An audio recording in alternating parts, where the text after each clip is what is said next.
どうもこいです。僕は今博多駅に来ています。今日はここ博多から別府旅行に出かけるんですけど、いつもだったら僕は九州在住で車で別府に向かうところ、今回は人生で初めて観光列車に乗ってみたいと思います。九州には魅力的な観光列車がたくさんありますが、やっぱり車社会なんで、意外と九州在住の人でも観光列車に乗ったことがないっていう人は多いと思います。で、今回乗るのは博多駅のビルの左手のところに大きな看板もあるんですけど、このカンパチ16号という観光列車に乗ります。この列車は2024年にできたばかりで、まだ出来たてほやほや。ここ福岡博多と大分別府を結ぶ列車です。ということで今回は九州の観光列車の魅力、そして別府に到着したら別府観光を思いっきり楽しむ様子をお届けしたいと思います。初めて九州別府に旅行しようと思っている人の参考になるとも思います。では行きます。はい、で駅のホームに登ってきたら、目の前掲示板にカンパチ号12時19分別府行きっていう風に書いてますね。ここの4番線にカンパチ号は入ってくるようです。で、別府に到着するのが16時59分、約5時間の鉄道の旅になります。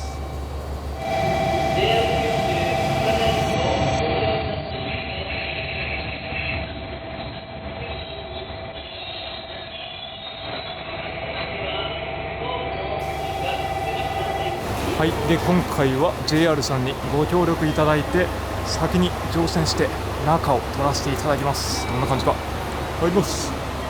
おお、入った瞬間にこの木のぬくもりを感じられる床ですね。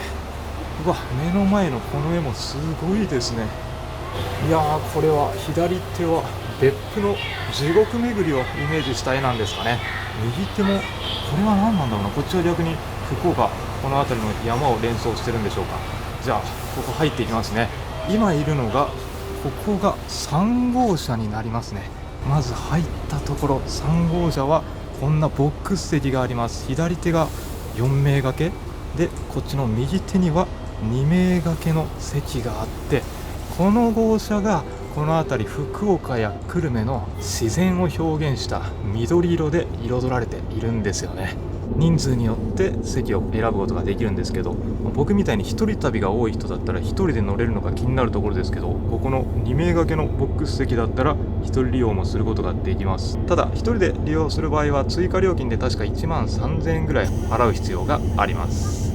柵が結構高めになってるんで、多分座ったら隣の人の目線とか気にならず、プライベート感もかなりあるんじゃないですかね。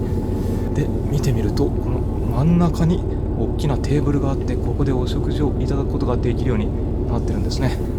で、こんな感じでテーブルは広げることができるようになってますね。お食事も快適に楽しめそうです。で、これテーブルの下にはコンセントもついてますね。いや、この辺りのライトのデザインとかもね、すごい特徴的で洗練されてます。目の前に飾られてるアートもこれ席によって違うんですよね。で、こっち側は絵じゃなくてなんかオブジェが置かれてますね。大分の美術館のものが置かれてるとか、なんか、詳しいことはちょっとわからないんでテロップで書いておきますけどね。実際に腰掛けてみたんですけどね、やっぱりこれ右手こうやって柵がしっかりあるんで、プライバシー性が高く保たれてますね。で、2人で来た場合はこうやって対面してお話が弾みそうですね。で、ここは一番奥にまたすごいものがあります。のれんの先にこんな感じで畳の個室の席が準備されてます。ここも最大6人ぐらいで乗ることができるのかな。グループであったりファミリーで他の目線を気にすることなく完全プライベートでくつろぐことができますね。やっぱ畳はね、お子さんとかいたら本当にありがたいですよね。で、この畳のシートのテーブルはこんな感じで横に大きく広げることができるようになってますね。で、これテーブルが遠いなっていうふうに思ったんですけど、こうやって座席を切り離すことができるようになってましたね。ほとんどの席にこうやって仕切りがついてるんですけど、この一番端っこの席に関してはこうやって仕切りがないんですよね。多分バリアフリー用への配慮としてこういう作りになってるんだと思います。はい、じゃあ3号車からこっちの2号車の方に向かっていきますが、2号車はこれですね。目の前に一枚板のこれが板杉が使われているんですよね。ここがつまり板あたりのエリアをイメージした作りになってるんですね。右手のカンパチのロゴマークも目を引きますよね。九大本線の路線をイメージしたっていう風に確か書いてたかな。ここはラウンジスペースということで、多分ドリンクとかどうなんだろう、軽食のサービスとかもあるのかな。いや、この板杉の一枚板もすごいですし、上はちょっとなんか雲を連想させるかのようなね、これもハイセンスなデザインになってます。左右には植物も置かれていて緑を感じられます。はい、そして2号車から1号車へと向かう通路なんですけど、なんか通路にね、ここのれんがあって、ここにもこんな感じでボックスシートがありますね。4名掛けの、さっきの緑色のシートと似てますけど、ここの方がよりプライバシー性が高いですね。でここにもちゃんとこの後ろにはアートが飾られてますね。そして1号車へとやってきました。ここのアートはパステルカラーですごい可愛らしいですね。で右手にもあります。色鮮やかな赤褐色色ですね。はい、では1号車入っていきます。おお、ここはこんなソファーシートになってますね。この辺りにもスペースがありますけど、これ向こう側から撮った方がちょっと分かりやすいかな。さっきのボックスシートと違ってこれ横並びで座るんですね。3名掛けのシートになっています。こっちの方が空間としてはなんかより広々とした空間に感じられますね。3号車は緑色だったんですけど、ここの1号車はこの赤といえばいいのかな、別府の温泉大地をイメージした色合いになってるってことですね。赤褐色色ですかね。それぞれの土地のテーマに沿ったカラーリングにしてるってことですね。電車の中もで、ここの1号車にもそれぞれ異なる絵が飾られていたり、ここにもポツンとこだわりを感じられるアートがありますね。いやー、本当に全体的に九州らしく木のぬくもりを感じることができる空間になってますね。でここの先手すりとかもね、すごい木でできてますから。そしてここの右手ですね。右手はここにも4名掛けかな。これは何人乗れるんだろう。6人だ。6つテーブルがあるから、ここにものれんがかかったプライベート性の高いボックスシートが用意されてますね。そしてこの1号車の一番奥にもこれです。畳の席があります。さっきの緑の畳のシートとちょっとだけ配置とかが異なりますかね。緑の方がちょっと広々としたような感じが多分しますけど、ただこっちの方がテーブルが目の前にあって使いやすそうではありますね。たった2室しかないんで人気の席みたいですね、畳の席は。でやっぱり先頭になるんで、こっちの窓の向こう側にはレールを進んでいく景色を望むことができるようになってる。これも畳の席の特権ですね。でここの通路にはロッカーがこんな感じでたくさんあって、これが共用ロッカーになってます。ロッカー開けてみるとハンガーがこんな感じでたくさんあって、かなり広々として、これは使い勝手良さそうですよ。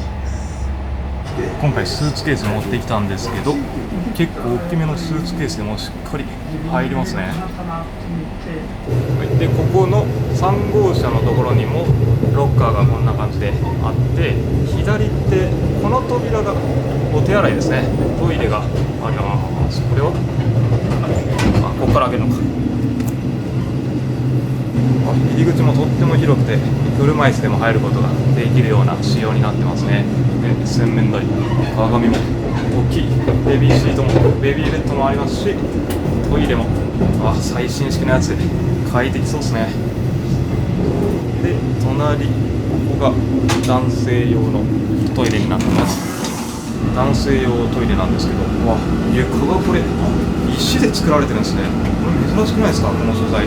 細かいところまで高級感があります。で今回乗るのがこの通路の中にある個室感あふれるこの席みたいですね。なんといや完全プライベートでなんと贅沢なシートだ。さあではこれから乗り込んで博多駅から出発しますが、カンパチ16という名称は九大本線の全線開通に尽力した麻生カンパチ氏と江藤一六氏に由来しています。博多発の列車がカンパチ号、別府発の列車が16号ですね。博多発のカンパチ号が月水と別府発の16号が火金日に運行されます。所要時間は約5時間。全車両がグリーン席で地元食材を使用したお食事、そして途中の停車駅では地元の方々によるおもてなしや特産品の販売など地域との交流を楽しむことができます。車両は艶のある黒を基調とし、車体には由布高原線の路線図をモチーフにしたゴールドラインが描かれています。もともと使用されていた車両を改装し、観光列車向けに内装も外装も一新しています。はい、12時19分になって今博多駅を出発。皆様進行方向右側のホームをご覧ください。手を振ってくれてましたね。JR のスタッフの方々でしたか。普通の電車に比べたらこの出発する時も本当にゆっくりと進んでる感じがしますね、観光列車は。はい、で出発してお食事を提供してくれるんですけど、お食事来るまでちょっとテーブル周り見てみるとここにメニュー表があります。これは車内販売のメニュー表ですね。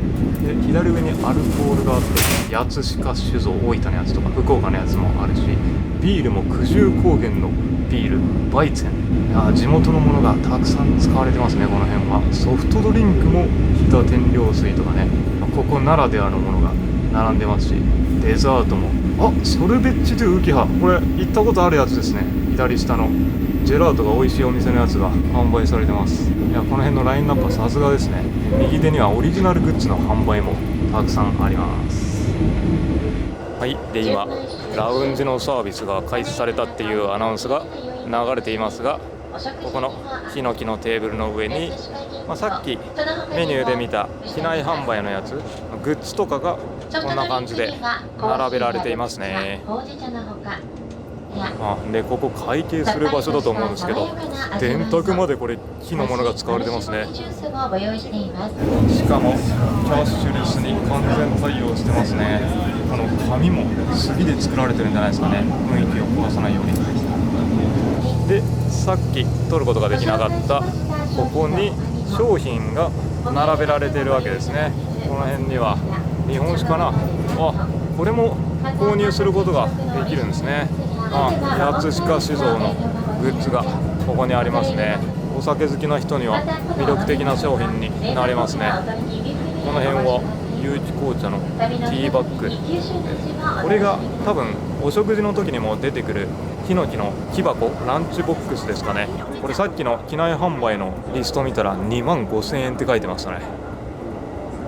ドリンクもたくさんあります。この辺り九大本線はたくさん美味しいフルーツが取れるエリアがあるんでね、日田もそうですしウキハとかもフルーツ王国ですから、下の方までビールやサイダー、カンパチ16のオリジナルボトルの日田天領水ですね。もうすぐ鳥栖に到着です。進行方向左手にサガン鳥栖のホームスタジアム、駅前不動産スタジアムが見えてますね。僕の座ってるところが右側の窓だったんで、ちょっと通路の左手に出てきちゃいました。サッカーファンだったらこれを見とかないとね。この駅の目の前にスタジアムがあるって日本中他探してもないと思うんで、本当に立地最高のスタジアムなんですね、このサガン鳥栖のスタジアムは。僕はアビスパ福岡ファンなんで完全ライバルなんですけどね。30分ぐらい経ってランチボックスが出てきました。今12時50分過ぎぐらいですね。蓋を開けてください。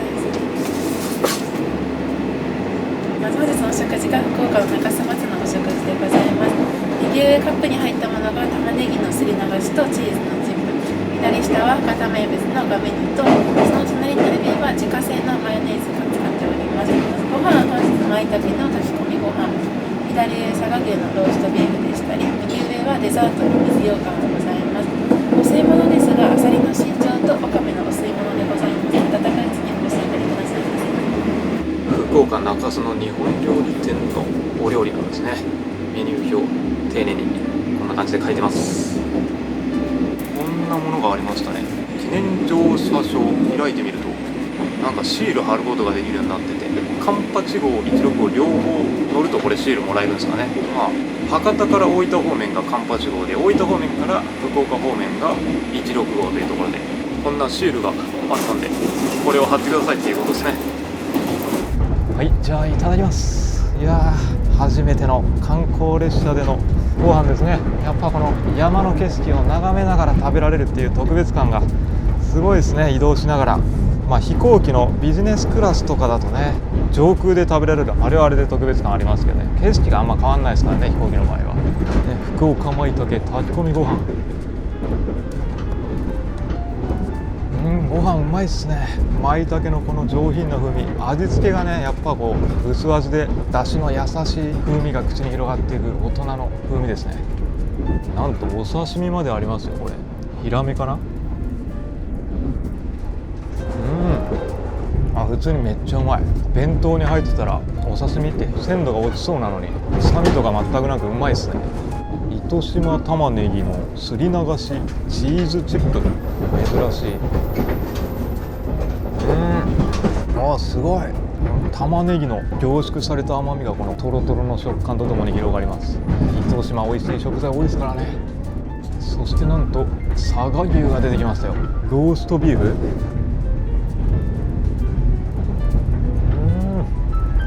いや霜降りまくっててトロットロですね。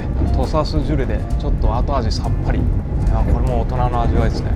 これより先、カンパチ号は箕面連山に沿って走行します。雨の後に立ち上がる水蒸気や朝夕の光による陰影で刻々と変わる姿が魅力です。自然豊かな景色を見ていると小鳥のさえずりが聞こえてきそうです。窓を額縁に見立て動くアートもお楽しみください。いやこんな感じでね、途中で機内のアナウンスで景色の説明とかもしてくれるんで、あんまりこう九州に詳しくないっていうか初めて来た人でもね景色楽しむことできますよね。やっぱ本格的な日本食を作ってるお店が作ってるだけあってお料理はクオリティ高いですね。田主丸駅に到着します。田主丸に到着田するみ主丸たいです。は合羽発祥の地として知られ、心和む田主丸駅でのひとときをどうぞごゆっくりとお楽しみください。はい、田主丸到着です。降りてみるとお出迎えしてくれてる JR のスタッフさんがいます。じゃあありがとうございます。これいただけるんですか。これ何でしたっけ。黒棒と言います。黒棒。はい。久留米のメーカー。これ久留米のメーカーなんですね。はい、そうです。お家にいっぱいあったわこれ子供の時こんなものをもらえるんだ。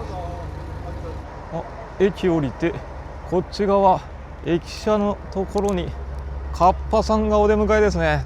なかなかこの田主丸駅で降りるっていうことをやったことがなかったんでね、そういう知らない土地の文化を知ることもできるっていうのがこの九州の観光列車の魅力ですね。で外に出てくることもできるんですけど、これ左手見ると駅舎がカッパの形をしてるんですよね。面白いですね。ここで記念撮影撮って観光列車カンパチ16乗ってきたよと、そんな思い出作りもできるわけですね。駅の中では地元の名産品とかが販売されてますね。これって観光列車が来るときにしか販売されてないんですか。いや、お店で常に置いてある。あ物をこちらに。こっちに整えてくださってるんですね。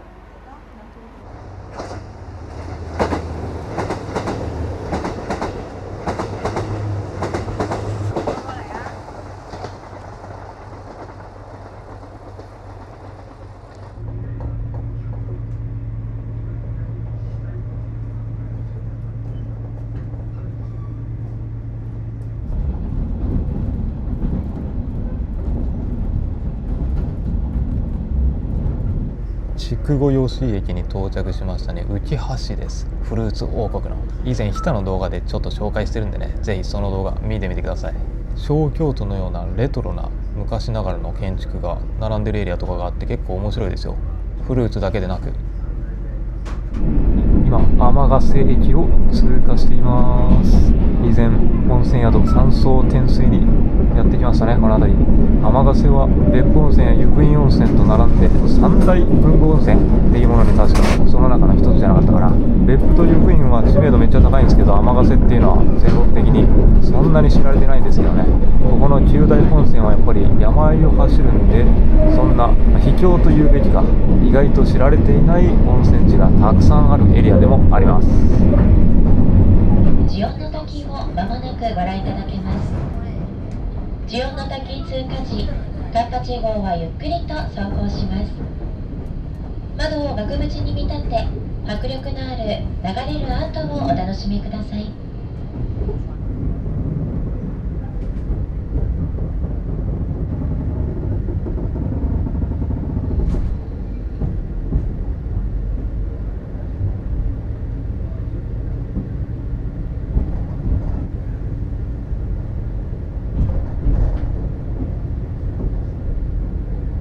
さあ、そして天ヶ瀬を抜けて楠町に入ってきました。目の前に見えている特徴的な山、これが切り株山ですね。その名の通り巨大な切り株のように平らな山頂が特徴です。標高685メートルの山頂からは楠盆地の大パノラマが広がり、季節ごとに美しい風景を堪能できるようです。春には菜の花、秋には黄金色のススキが山を彩り、特に朝霧に包まれる姿が本当に幻想的で、楠のシンボルともいえるこの山をゆったりと眺めることができます。またカンパチ号はまもなく阿蘇カンパチ市ゆかりの地江良駅に到着します。江良駅は阿蘇カンパチ市が再興した酒蔵八鹿酒造の最寄り駅です。江良駅では八鹿酒造や九重町、須町の皆様によるおもてなしがあります。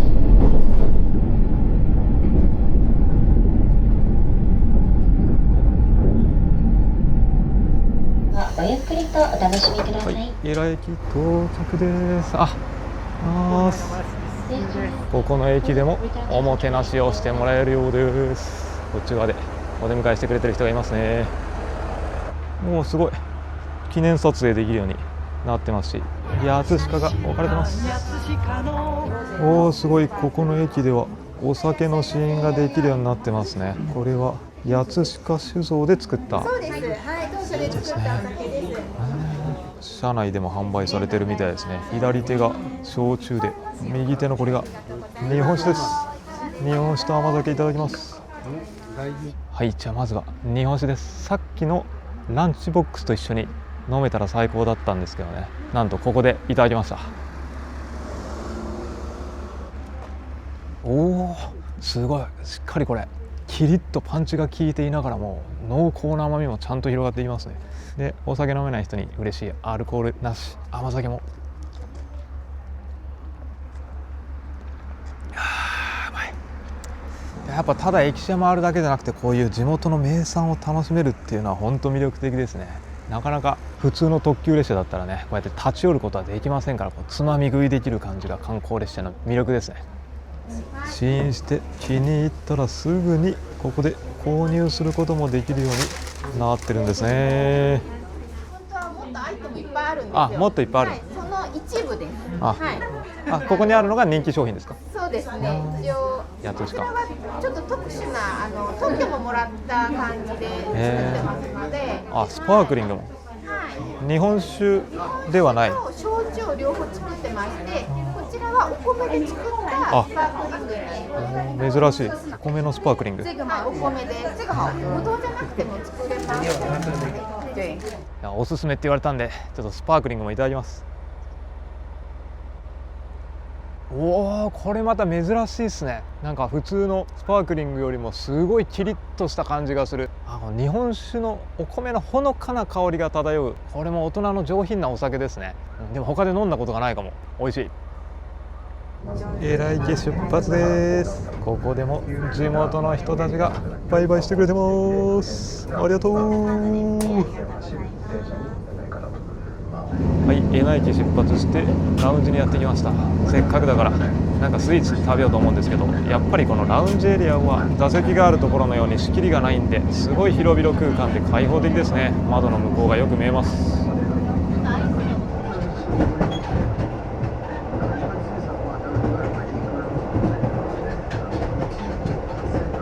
はい、でせっかくなんでラウンジで買ってきました。これが牛乳ゼラートであんがトッピングされるっていう感じかな。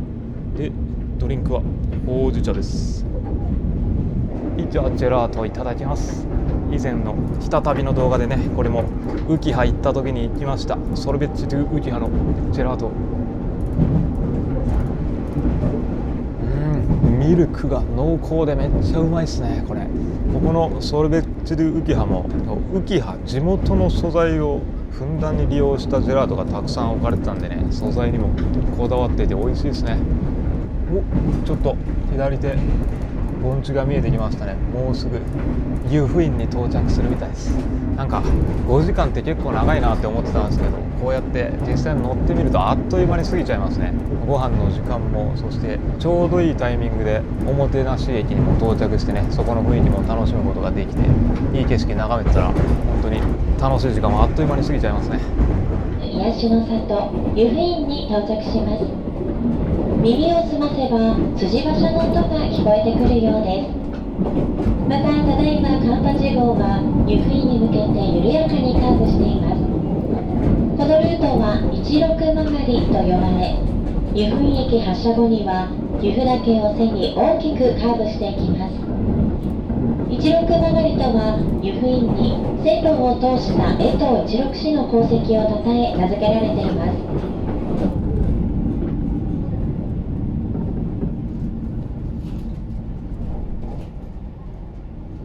はい、湯布院到着しました。目の前この黒いレトロな駅舎が目につきますけどね、カンパチ号とすごいマッチしてるんじゃないですか。ブラック同士でたくさんの観光客が目の前いますし、やっぱり湯布院は大人気ですね。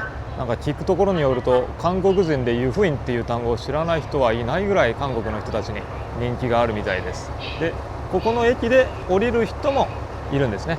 湯布院と大分と別府どこかで博多から出発する場合は降りることができます。そしてここの湯布院駅でも湯布院の森が到着しようとしてますね。これは素晴らしい景観だ。目の前には悠々とそびえ立つ湯布岳も見えてますね。今日はちょっと曇ってるんで山頂の方が見えてないんですけどね、晴れていればはっきりと綺麗に湯布岳望めると思います。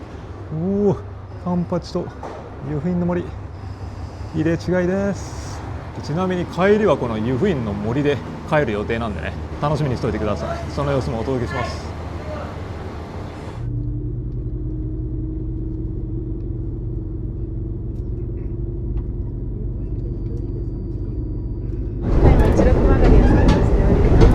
これのことですよね。このカーブ線路のここの左手の福岡方面からぐるっと曲がって大分方面に向かうっていうのが16曲がりみたいです。ありがとうございます。すごい店に来てくれましたね。地図を見てもよくわかりますね。山の部分じゃなくてちょっと平らな土地に線路を引いたらこういう形になったんですかね。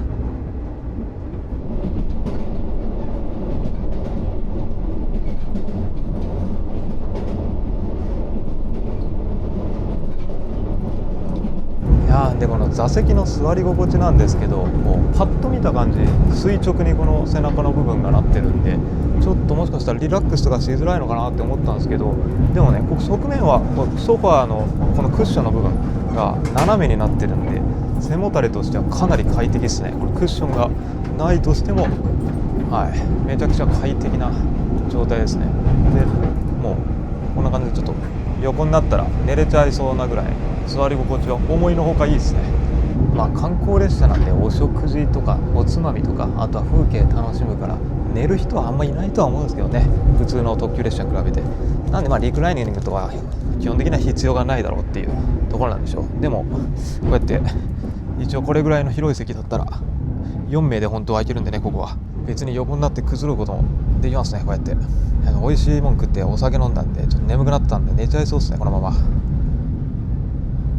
とか言ってたら湯の平に到着しました。湯の平温泉も一回来たことがありますけど、いやこんな駅舎だったんだ。駅舎は全く見たことなかったんで、本当にこれ秘境の地にある駅っていう感じですね。温泉地自体も秘境感はありますけど、久しぶりに行きたいですね、湯の平温泉。ちなみに湯布院って文字はお湯の湯と由緒正しいの由で分かれるじゃないですか、湯布院の漢字。これどっちが正解やなんて思ってる人結構多いと思うんですけどね。もともとは由緒正しいの由布市とここの湯の平が分かれてたんですよね、自治体が。で由布市とここの湯の平が合併したので、それをきっかけにこのお湯の湯を使った湯布院という言葉ができたみたいです。なのでこの湯の平一帯も含む場合はこっちのお湯の湯布院で、由布市のエリアを指す場合は由緒正しいの湯布院という漢字を使うのが一般的だと思います。通路にあるこれは分かりやすいですね。さっき湯布院で降りる人もいましたし、大分別府で降りれて、逆に別府から出発した場合、大分湯布院から、その場合は帰りは久留米で降りることもできるみたいですね。行きは博多からだけだけど。はい、もうすぐ大分駅に到着します。いつも僕大分に帰ってくるときは特急ソニック使うんで、ソニックだったら別府大分っていう順番なんですけどね、大分駅に先に着いて別府方面に向かうっていうのはなんか不思議な感覚ですね。一番右手には特急ソニックも止まってますね。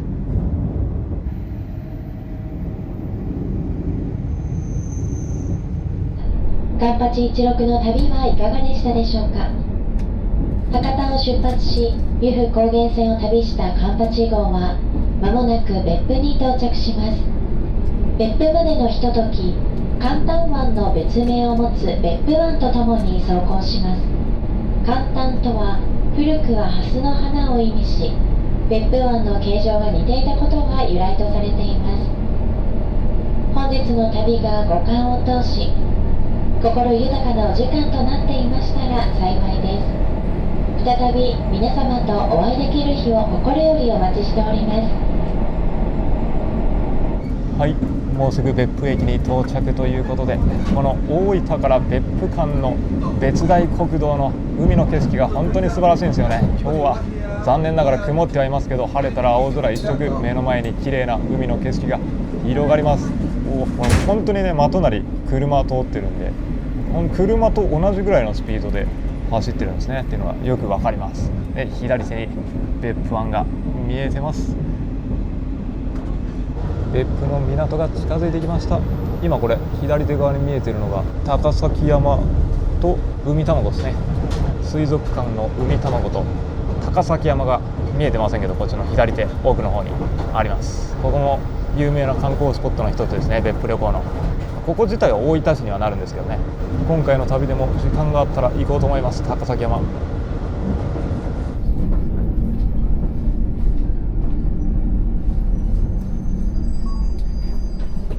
はい、別府到着しました。カンパチ良かったですね。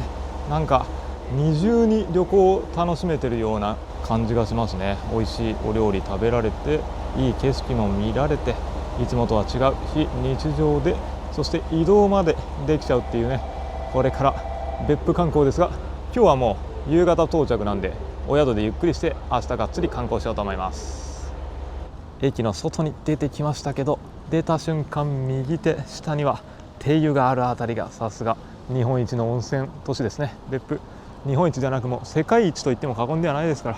そして目の前には油屋熊内さん、ここの別府温泉を全国に広めた人です。その銅像が立ってます。油屋熊内さんっていうのは知ってたんですけど、子供たちを愛したピカピカのおじさんって書いてますね。なんでピカピカのおじさんって言うんですかね。ちょっと分かんないですけど、頭の話だったら相当失礼ですけど、そんなことも許したユニークで心温かい人だったんでしょうね。はい、ではお宿向かいますが、宿までは歩いてどれぐらいかな、10分かからないぐらいだと思うんですけど、ちょっと雨が降ってるんでね、タクシーだと2分ぐらいで行けると思うんで、タクシーで行くかな。スーツケースもあるし。はい、到着です。別府駅から徒歩でも行けます。花別府、ここが JR 九州の系列のお宿ですね。以前は梅響に泊まりましたけど、クオリティが高かったんで、ここも期待です。で、その梅響のロゴにもちょっと似てますね。なんかこの赤いお花ですかね。何のお花なんだろう。花別府が椿をロゴマークに採用している理由は、別府に咲く希少な椿の品種である別府椿を象徴し、地域や自然の美しさを表現するためです。別府にしかないこの椿をシンボルとすることで、お宿の個性や土地の魅力を強調しています。また館内のデザインにも椿の要素を取り入れ、一貫した世界観を演出しているんですね。この辺も以前宿泊した梅響の梅にこだわる感じと似ています。館内は入り口で靴を脱いでセミプライベート空間となります。入ってすぐのところにロビーラウンジ、別府で盛んな竹細工の装飾や畳敷きの床が特徴の和モダンな空間、日本庭園の眺めを楽しみながら自由にコーヒーやお茶を飲めるリラックススペースになっていて、和の趣と開放感が融合して癒しのひとときを提供するラウンジになってます。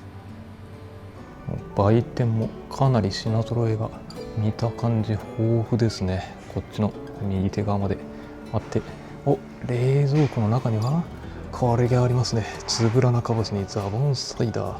お風呂上がりに飲みたいやつばっかり。お酒好きな人もいっぱいありますよ。日本酒と地ビール。これもいいですね。かぼすアイスとプリンアイスっていうのもかなり珍しいローカルのパッケージっぽいですね。 JR 九州のお宿っていうことで JR のグッズもたくさん販売されてます。湯布院の森とか、これは乗ってきたカンパチ号もあるし、可愛らしいシールもいっぱいありますね。いやでも何回見てもこの竹細工の精巧な作りすごいっすね。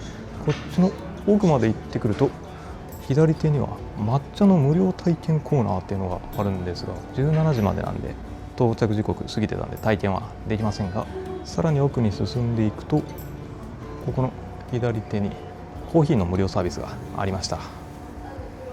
はい、では客室入ります。このキーホルダーも木でできていて、この辺りのこだわりがありますよね。 JR 九州のお宿はで首掛けになってるんで、これがもうなくす心配がなくて本当に便利なんですよ。で今回泊まるのは和洋室のお部屋ですね。羽衣っていうところ、このライトも竹細工がうまい具合に光を放ってます。じゃあ入ります。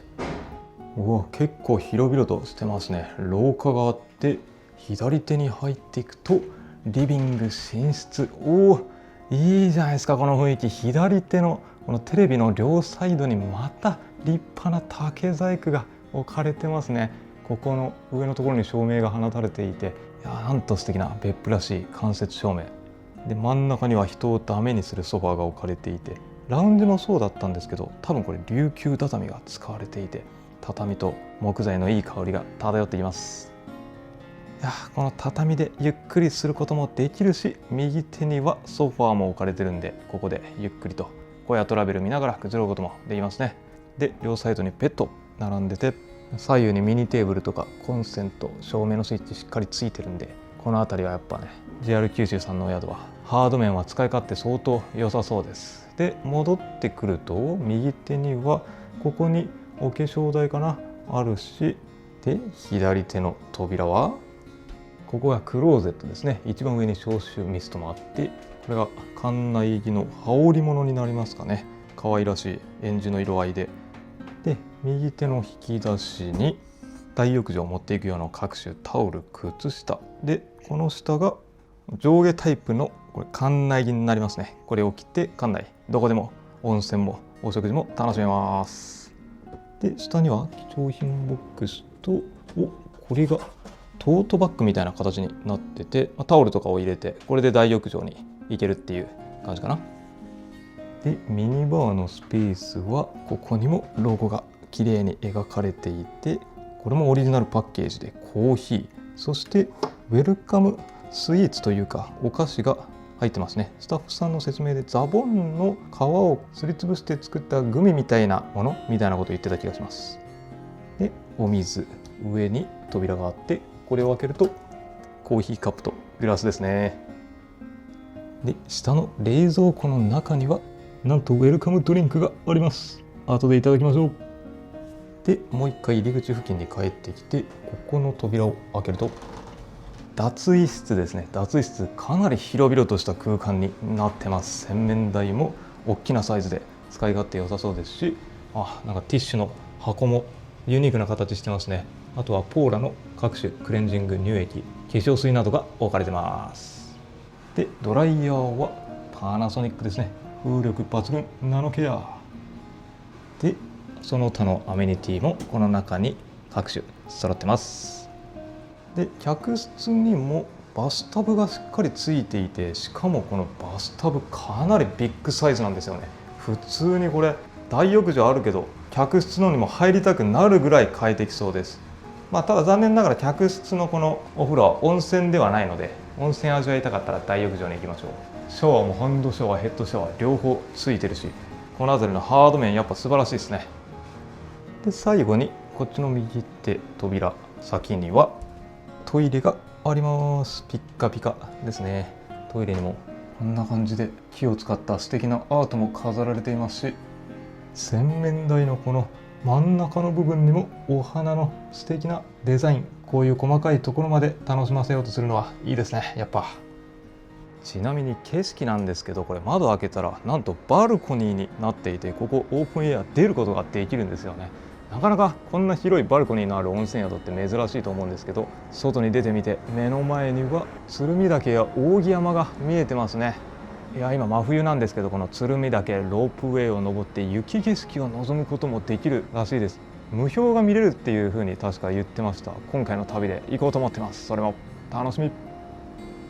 はい、到着しました。いやこの竹細工を中心に別府らしさ、そして自然をふんだんに感じられる館内の作り、いいですね。せっかくだから冷蔵庫の中にあったこのウェルカムドリンクを飲みます。よし。柚子と蜂蜜ですね。すごい酸味も効いてますけど、蜂蜜の甘みも漂ってきて、これ風呂上がりに飲むのがめっちゃ美味しかったかもしれない。到着してちょっと疲れた今飲んでもね、すっきりとしていいんですけど。でお菓子もなんか食べたことあるようでない新食感な感じがしますね。この水飴、砂糖の甘みがグミ食感で広がっていくんですけど、ザボンのほのかな酸味がちょっとずつ後で広がってきますね。このザボンも別府らしい食べ物というか柑橘類ですね。危ない。はい、じゃあ今6時過ぎぐらいになって、7時からご飯なんで、ご飯食べて温泉使って今日はゆっくりとくつろぎます、ここの宿で。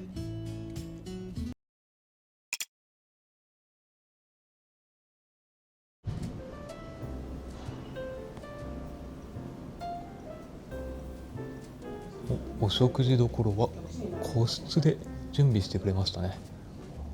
花別府懐石ということで、先付けからデザートまでたくさん並んでます。下に丁寧な豊後牛とかかぼすブリとか湯布院サーモンの説明も書いてくれてますね。でこれがお飲み物のメニューですが、ビールが上にあって、この日本酒とかワインの飲み比べが真ん中で、お料理とのペアリングとか良さそうですね。合うやつを出してくれます。で次のページは左手にノンアルコールも結構たくさん、カクテルとかも準備してくれてますね。右手にはソフトドリンク、梅響のバーもね、すごいこのノンアルカクテルとかも美味しかったんですよ。で次のページにハイボール、カクテル、梅酒、カボスとか梨、ザボンのカクテル、大分らしさが溢れてていいですね。そしてこの夢響もありますね。この梅酒は最高に美味しい。右手には大分県の日本酒もたくさん並んでます。知恵美人とか、でスパークリングのお酒もありますね。これは八鹿酒造だから、さっき立ち寄った時もね、八鹿酒造の日本酒飲めましたけど。であとは熱燗と、右手には大分麦焼酎いちこ二階堂あります。で最後のページにはワインもずらりと。味ムのワインもこれ大分で有名ですね。さらに最後に、もしお料理が足りなかったらアラカルトの一品料理もあります。鶏天とか唐揚げとかトラフグ皮も美味しそうですね。しかも冬限定でこれカクテルとかも提供してくれてますね。これ飲み物は1回じゃ満喫しきれないほど飲みたいものにあふれてます。はじめはこの知恵美人ですね。この大分県中野酒造の知恵美人と紅茶梅酒でございます。1杯目に飲んでいただきます。でお次はですね、2杯目はですね、大分県の味ム、宇佐の味ムのですね、もろや甲州という白ワインでございます。でお次はお作りにかけてはですね、若ぼたん、ふきの1合をお出しいたします。この間にですね、今日はカクテルを入れさせていただきました。あまりお酒が得意じゃない方にも楽しんでいただきたいのですね。でお次が大分県の浜島酒造高木屋さんの、ね、辛口、花割りで一番辛口のお酒でございます。今日は魚に合わせて出させていただきました。最後にお出しするのが味ムのイモリダニメルロっていう、これも宇佐の味ムの中で3種類さんのお酒ですね。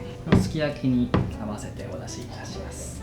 これが変わるんですね。変わります。お客さんによってもお料理によっても選んでいただけるっていう、そうですね。とこですね。なるべくお客様の口に合うようにお出しします。ありがたいですね。酒漬けのお料理でございます。牡蠣のお湯漬けウニソースでございます。中に大分県宇佐市薬館川で採れた薬館海苔という川海苔を入れております。こちらは年に一度のみの収穫となっている貴重な海苔でございます。ぜひ一緒にお召し上がりください。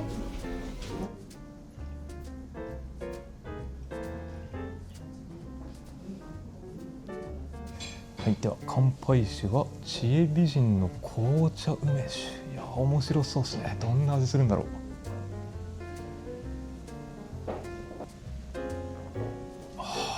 う。うまいっすね。これは新食感。まずこの梅の凝縮された旨味が甘みしっかり広がっていきますね。梅ってこんなに甘いのかっていうくらい本当に甘いですね。でもその中にブランデーも入ってるってことで、紅茶とブランデーですごい上品な風味で最後は仕立て上げられてますね。新食感。こんな上品な梅酒があるのかっていう感じです。いやー、これはぜひ飲んでみてほしいですね。他であんま飲んだことがない。でこれが牡蠣のオイル漬け。あ、中に牡蠣が入ってるわ。これこんな感じで、さっき撮った時映ってなかったですけど、牡蠣うまいっすね。上にウニのソースが乗ってるから贅沢すぎる。これは豆腐なのかな。あ、湯葉でした。もち湯葉って書いてるからめっちゃもちもちで、もちもち食感のこのネギのシャキシャキ食感で楽しめる。前菜のお料理でございます。一番右側から順にあん肝とバケットのパテ、お隣がミニトマトの味もワイン煮、次が大分佐伯産しらすのふくさ焼き、中央にございますのが大分冠地鶏の柚子胡椒ジュレ、大分県で作られた品種の鶏でございます。隣にございますのがエビ芋の豊後牛味噌でございます。エビ芋はお芋の柄がエビに似ていることから名付けられております。最後に大分佐伯産ひよぎ貝の自家製からすみ焼きでございます。ひよぎ貝の下の方にからすみを敷いて焼き上げております。料理に一押しのお料理でございます。ぜひお召し上がりくださいませ。失礼いたします。味ムのもろや甲酒。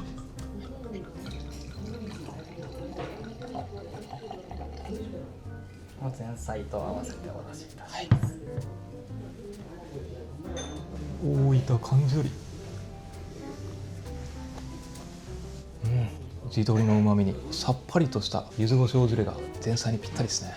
これがエビ芋ですね。はい、エビのような形をしているからですね。お芋ですね。お芋ももっちりしていて美味しいんですけどね、この豊後牛味噌が素晴らしい。お肉の風味がねしっかり広がっていきます。少量なのに。でひよぎ貝ですね。うまい。このひより貝、海鮮にからすみはこう卵のような濃厚な味わいがするんで、なんかこうチーズグラタンのような味わいになりますね。それよりもこうさっぱりして和の風味というかね、食べやすい。グラタンよりもこう後味が上品な感じですね。これめちゃくちゃうまいな。いやー、これは海鮮美味しいから白ワイン絶対合いますね。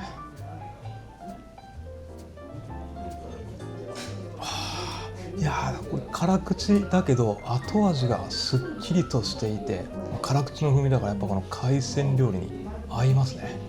うまい。どうぞ蓋をお開けください。靴のお作りでございます。上から順にかぼすぶり、右側がリフイサーモン、左側がマダイでございます。かぼすぶりは餌に実際にかぼすを混ぜております。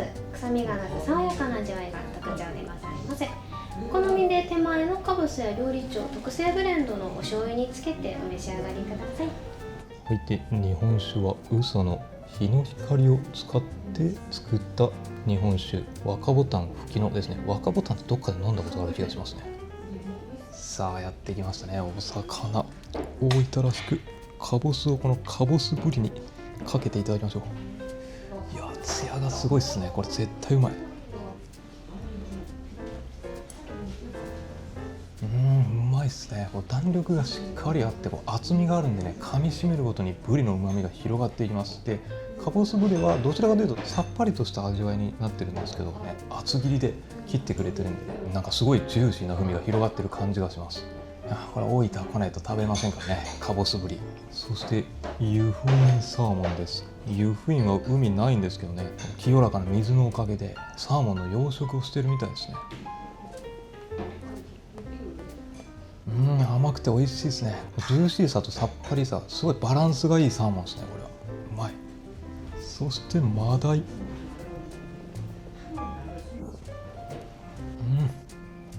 や、マダイ淡白でありながらも甘みがしっかり広がりますね。間違いない味わい。そして日本酒いただきます。いやー、うまい。いやー、この吹きのはね、しっかりとこれも白ワインに続き辛口ですね。海鮮類に合います。この辛口はやっぱ大分はお魚うまいっすね。日本酒と掛け合わせてこれは優勝っすね。最高。こちらが別府っていう冬のカクテルをイメージしてサンタクロースとかクリスマスのカラーに仕上げています。いちごとかぼすとグレナデンシロップっていう甘いシロップを混ぜて作成しています。で左手が白ワビスケっていう花別府の椿の名前から取ったものでございます。隣にある別府公園をイメージしてですね、青りんごシロップとカルピスと炭酸を入れて作っております。もう花別府のスタッフが作成した冬の限定カクテルです。ではどうぞ蓋をお開けください。豚もものお料理でかぶら蒸しでございます。こちらかぶは中をくり抜いて、潰したかぶやゆり根、甘鯛などを入れております。それから自家製の柚子胡椒あんかけをかけております。はい、カクテルを作ってくれる専門の人がいるみたいですね。なんでこうやって季節限定で季節替わりでカクテルがあると。冬ということでこの雪が少し積もったものをイメージしてこの色合いになってます。すっきりですね。青りんごの甘みにこの炭酸と、あとはちょっとミルキーなカルピス入ってるんで、本当お酒苦手な人でもグイッといけちゃいます。でこれはノンアルコールです。別府、地獄をイメージした赤色なのかな、クリスマスとは言ってましたけど、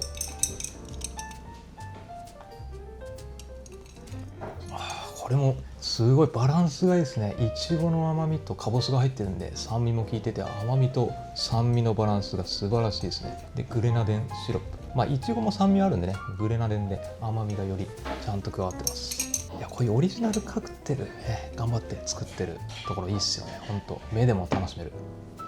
で蓋物はかぶら蒸し、うまいですね。この絶妙な柔らかい食感で、中にはゆり根と確かタイかな、お魚も入ってるんで、海の幸と山の幸を一緒にいただける贅沢です。あんかけの上品な風味で。今度は花別府で一番辛口のお酒です。大分の浜島酒造という竹屋さんですね。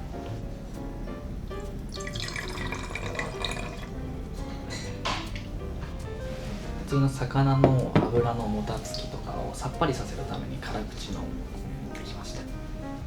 焼き物のお料理でございます。計算寒ザ浦の蒸し焼き、山椒バター醤油でございます。マリンレモンはわざと大切りに切っておりますので、ぜひかけてお召し上がりください。はい、レモンを絞ってって言ってましたね。寒ザ浦ですね。寒ぶりはよく聞くんですけど、寒ザ浦って食べたことない気がする。いやー、うまいっすね。これもうこの寒ザ浦もすっごい厚切りで肉厚でしっとりしてて、めちゃくちゃ食べ応えありますし、ソースはちょっと甘めですね。バターと醤油の濃厚な風味が広がる。なんかね、こうみたらし団子みたいなちょっとこう上品な甘さがあるような気がしますね、このソース。なんでバターと醤油ですけどね、すごい味付けが絶妙ですね。ほんのり香る程度でサワラの旨味を邪魔してません。いや、お魚の品質がやっぱ高いですね、これは。で、日本酒高木屋の辛口。いやー、これは言ってた通りしっかり辛口ですね。いやでもこのお魚がねしっかりジューシーさもあって、ソースもちょっと甘めなんで、その濃厚な風味とうまくバランスが取れますね。これだけ辛口だと後味がすっきりになっています。最高や。すき焼きには味ムイモリダニメルロ。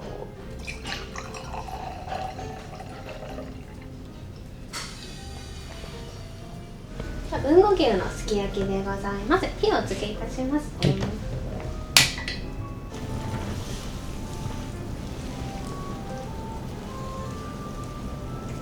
はい、じゃあ豊後牛いきます。これ煮すぎると硬くなっちゃうんで、さっとね卵につけて。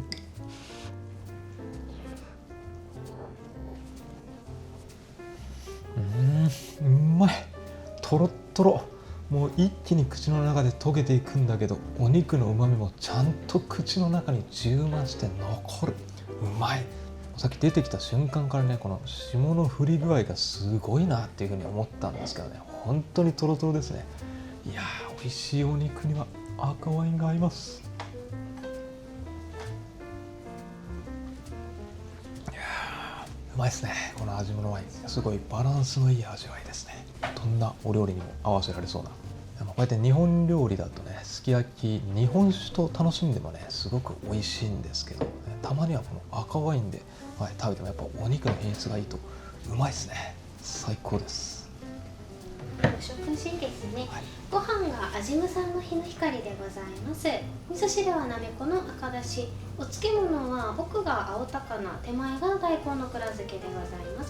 蔵漬け見た目は濃い色ですが、九州の甘いお醤油と昆布で漬けているのであっさりお召し上がりいただけます。はい、で、すき焼きにはご飯が合います。いやー、うまい。味噌汁も。お肉の後はね、こういうちょっと濃いめのお味噌がいいですよね。赤だしですね、これは。このぬか漬けのクオリティもめっちゃ高い。いや、ちょっとずつお腹膨れてきましたけど、このぬか漬けとお米がすごく美味しいからぐいぐい食べれちゃいます。こちら大分木月さんのほうじ茶でございます。デザートはブラウンマンジェにベリーソースをかけております。ブラウンマンジェですが、フランス語で白い食べ物という意味でございます。ブラウンマンジェです。よく聞く名前ではありますけどね、フランス語で白い食べ物。めっちゃまろやかですね。まろやかでトロトロっと溶けていくけど、濃厚なミルクの甘みもちゃんと広がって、いちごソースで酸味もしっかり効いてますね。いやー、これはほうじ茶と合いますよ。これは落ち着きますね。花別府の懐石料理美味しかったですね。やっぱ一つ一つの素材が本当にクオリティが高いです。お料理自体は比較的シンプルな味付けだけど、ほんのりとアクセントが途中の山椒バター醤油とかね、面白い味付けもありましたし、面白さもありながらも素材のうまみは邪魔しないっていうね。で、なんといってもほとんどこの大分県の幸、大分県のものをふんだんに用いてるっていうのもいいですよね。大分に来たぞと、ここでしか味わえないものを体験できるっていう。いやー、贅沢ですね。観光列車でも非日常を味わって、ここでも普段日常では食べない上質な素材も味わって、そしてこの後温泉にも浸かれると。カンパチ号の特急列車に乗ったことでね、もう二重に楽しむことができたっていうところでね、いい一日でした。はい、では大浴場に行って温泉でゆっくりしようと思うんですけど、大浴場はこれ目の前が夕食会場、こっち側ですね。左手進んでいって、この扉を開けて一回オープンエアに出ますね。こう出て左右に分かれてて、右手が男湯で左手が女湯ですね。男湯に入っていきます。のれんをくぐって、この扉の先ですね。中に入って、この右側の竹で作られたこのアートも目を引きますね。糸で吊るされて宙に浮いてるような感じがします。この辺の細かいところの演出もいいですね。で、左側入っていくと、脱衣スペースもピッカピカでとっても綺麗ですね。この目の前に鍵付きのロッカーがあって、右手にはベビーベッドも準備されてますね。でトイレがあって、こっち側に広々とした洗面台が4つ。やっぱ女性に人気のお宿っていうことでね、この辺りのアメニティもちゃんと置かれていて、ティッシュ箱とかもやっぱ可愛らしいですよね。ドライヤーは下にパナソニックの置かれてますね。そして浴室へと続く扉があって、手前側にはこれ無料で使うことができるマッサージチェアもありますね。水分補給もここでできるようになってて、で浴室入ると、これ足元が畳になってて足触りがとってもいいですね。でつるっつると滑ることがなくて安全でもあります。で畳の香りもほのかに漂っていきます。この辺りも本当に清潔感があるっていうか、ピッカピカですね。畳に関してもこの浴槽も本当に綺麗ですし、ただそんな中でもこの端っこの方を見てみると、源泉かけ流しなんで温泉の成分でちょっと色づいているこの雰囲気もとってもいいです。浴槽も広々ゆっくりと移ろうことができそうです。そしてこっち側に体を洗うスペースがたくさんあって、でこっちに露天もあります。露天はこんな感じで岩風呂です。露天もかなり広々とした空間になっていて、ゆっくりと温泉に浸かって疲れを癒すことができそうです。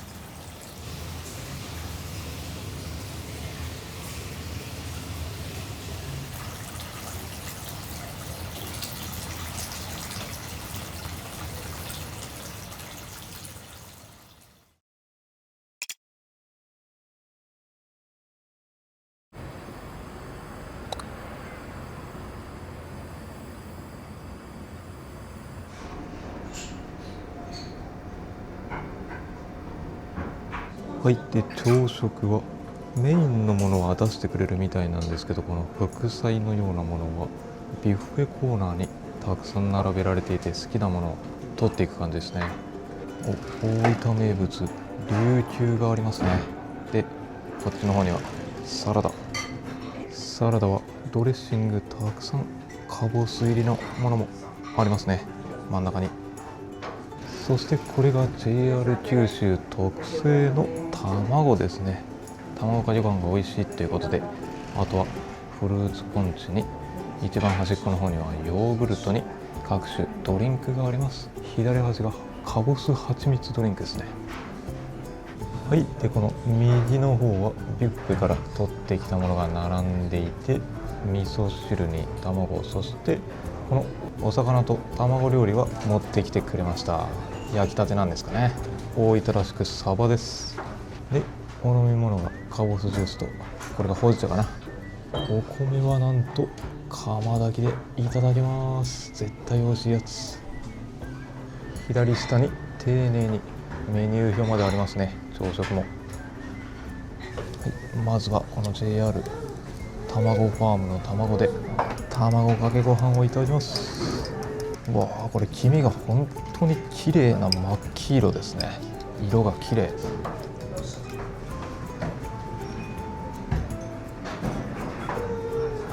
で醤油はなんと2種類あってこだわってますね。右手の黒い方がさっぱりめの醤油で、左の赤いやつが甘口かつおだしが効いたやつ。はい、ではまず朝はお目覚めドリンクでかぼす蜂蜜ジュース。いやーうまいですね。朝の1杯目、酸味がしっかり効いてすっきりで美味しくて、全部一気に飲んじゃいました。かぼすジュース、そして卵かけご飯。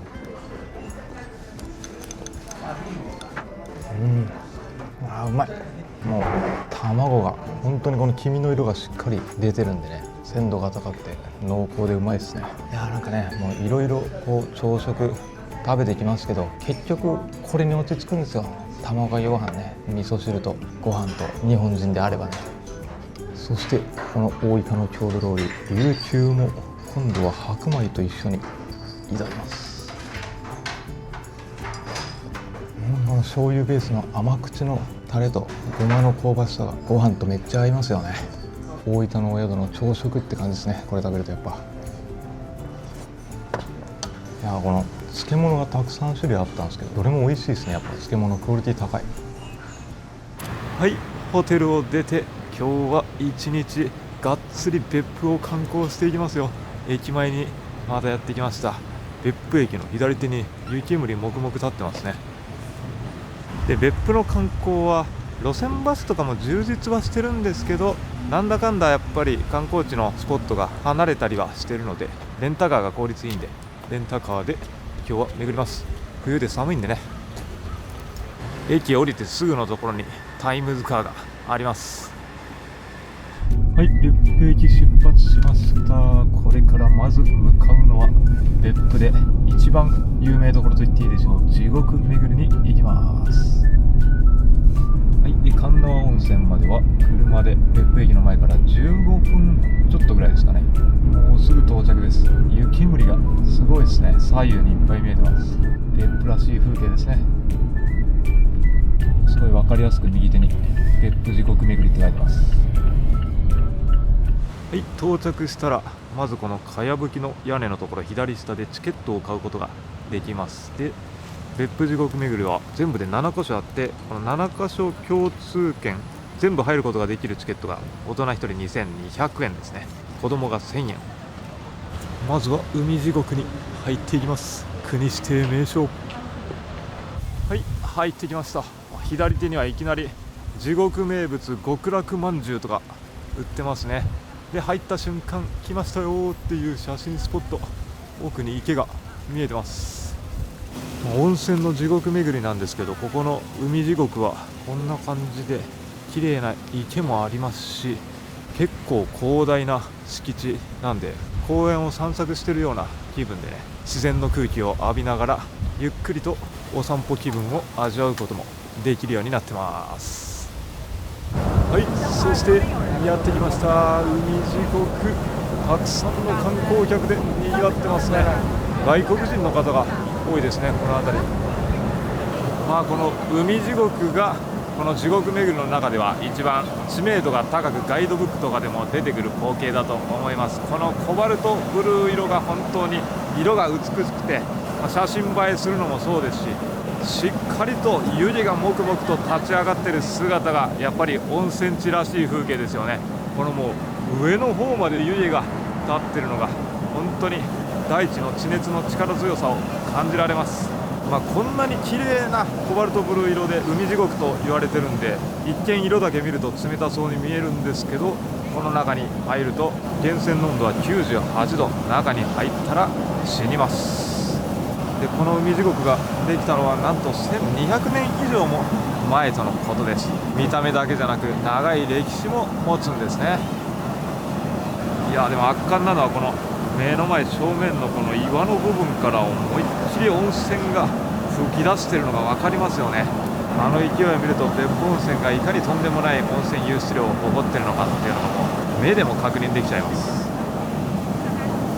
外国人の観光客がたくさんいるっていう風に言いましたけど、そりゃ世界を見渡してもこれだけ迫力のある温泉が湧き出ている光景なんて見ることできる場所本当に少ないと思うんで、大分出身の自分としてはね、ほらすごいでしょうっていう風にここにいる人たちに言いたいところです。こうやってたくさんみんな物珍しげに写真を撮ってるシーンを見ると嬉しいですね。誇らしくなります。はい、海地獄の次は真隣にある鬼石坊主地獄ですね。これはもう隣接してるんですぐに一緒に訪れられます。入ってくるとこれが鬼石坊主地獄です。なんで鬼石坊主地獄っていう名前かって、もうシンプルでボコボコって温泉が湧き出てきてるところがいくつかありますよね。これが坊主頭のような熱を発した泡であることから鬼石坊主地獄というふうに名付けられてます。なんかでも以前来た時に比べたらもっとドロドロっとしてたんだけど、今日は気候の影響なのか水分量が多い感じがしますね。妖怪とかのお話に出てきそうな風景ですよ。これも他ではなかなか見られない。この鬼石坊主地獄もそれなりに敷地が広いですね。まだ奥の方までたくさん坊主地獄があって、手前側にもこれ流れ出てきてるのもあるんですけど、これも多分温泉ですかね。流れてきてる川とか、こっちの右手に足湯があるんでね、温泉なんでしょうか。こんな場所もありましたね。鬼の高いびき。昔鶴見おろしってなんだ、なんか吹雪か何かかな。その寒さに震え上がった鬼たちが石の布団にくるまってうたた寝をしているんだとさって書いてます。この下で鬼さんが寝ていていびきをかいて黙々とこうやって湯煙が立ち上がってるってことですね。いや、この湯煙も本当大迫力ですよ。四六時中休まず黙々と立ち上がってるわけですから。一番奥にやってくると綺麗に鬼石坊主地獄と書かれたものがあって、この奥にここが一番広いですね。鬼石坊主地獄。いや、もう駐車場に着いた瞬間から硫黄の匂いがすごかったんですけど、ここの鬼石坊主ももう近くに来るとすごい匂いがしますね。さっきの海地獄と比べたら派手さはないんですけど、でも源泉の温度はここも98度もあるってことなんで、間違えて飛び込んだら死んでしまいます。気をつけてくださいっていう看板もちゃんとありますね。外国人の方で飛び込む人がいるんでしょうか。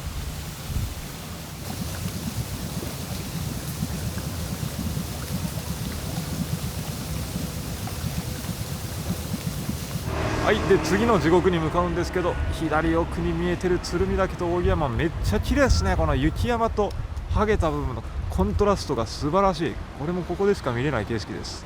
この後行く地獄、あと5つあるうちの3つは歩いて行けます。ここからで、海地獄の隣にあるこの山荘観音園ですね、旅館なんですけど、以前宿泊して、ここね本当に別府の中でもトップクラスに高級宿の中ではコスパがいいっていうか、この値段の割にはかなり上質な体験ができるなっていう風に気に入ったお宿なんですよね。プライベートでまたいつか泊まりに来たいぐらいで、立地も最高っすね。地獄巡り隣だし、ちょっと高台にあるからね、景色もいいんですよ。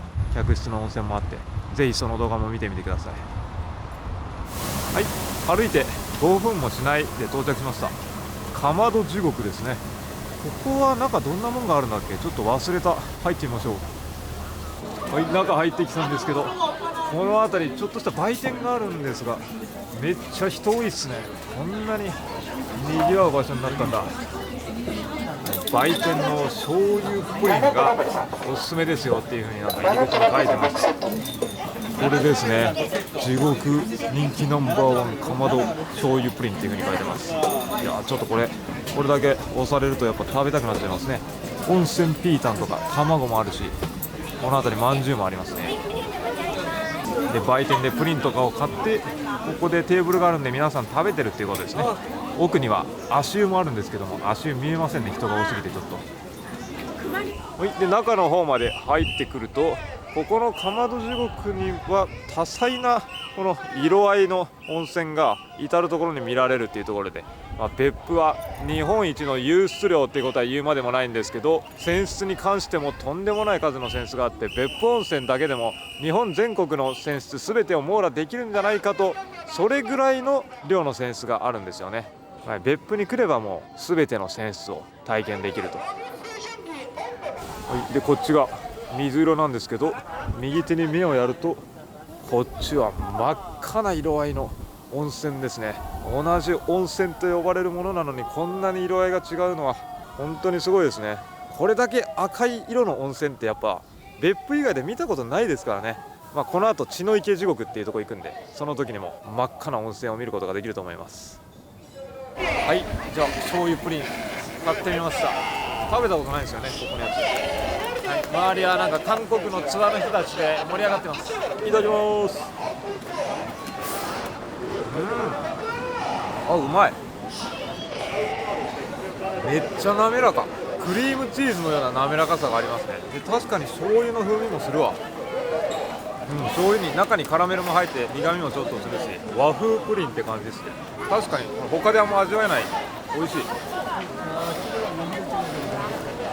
で、ここには綺麗なコバルトブルー色、海地獄のような温泉もありますね。で、こっち側面白いものがあるんですよね。ここの温泉は喉、肌の湯、鼻からゆっくり吸ってくださいって書いてますね。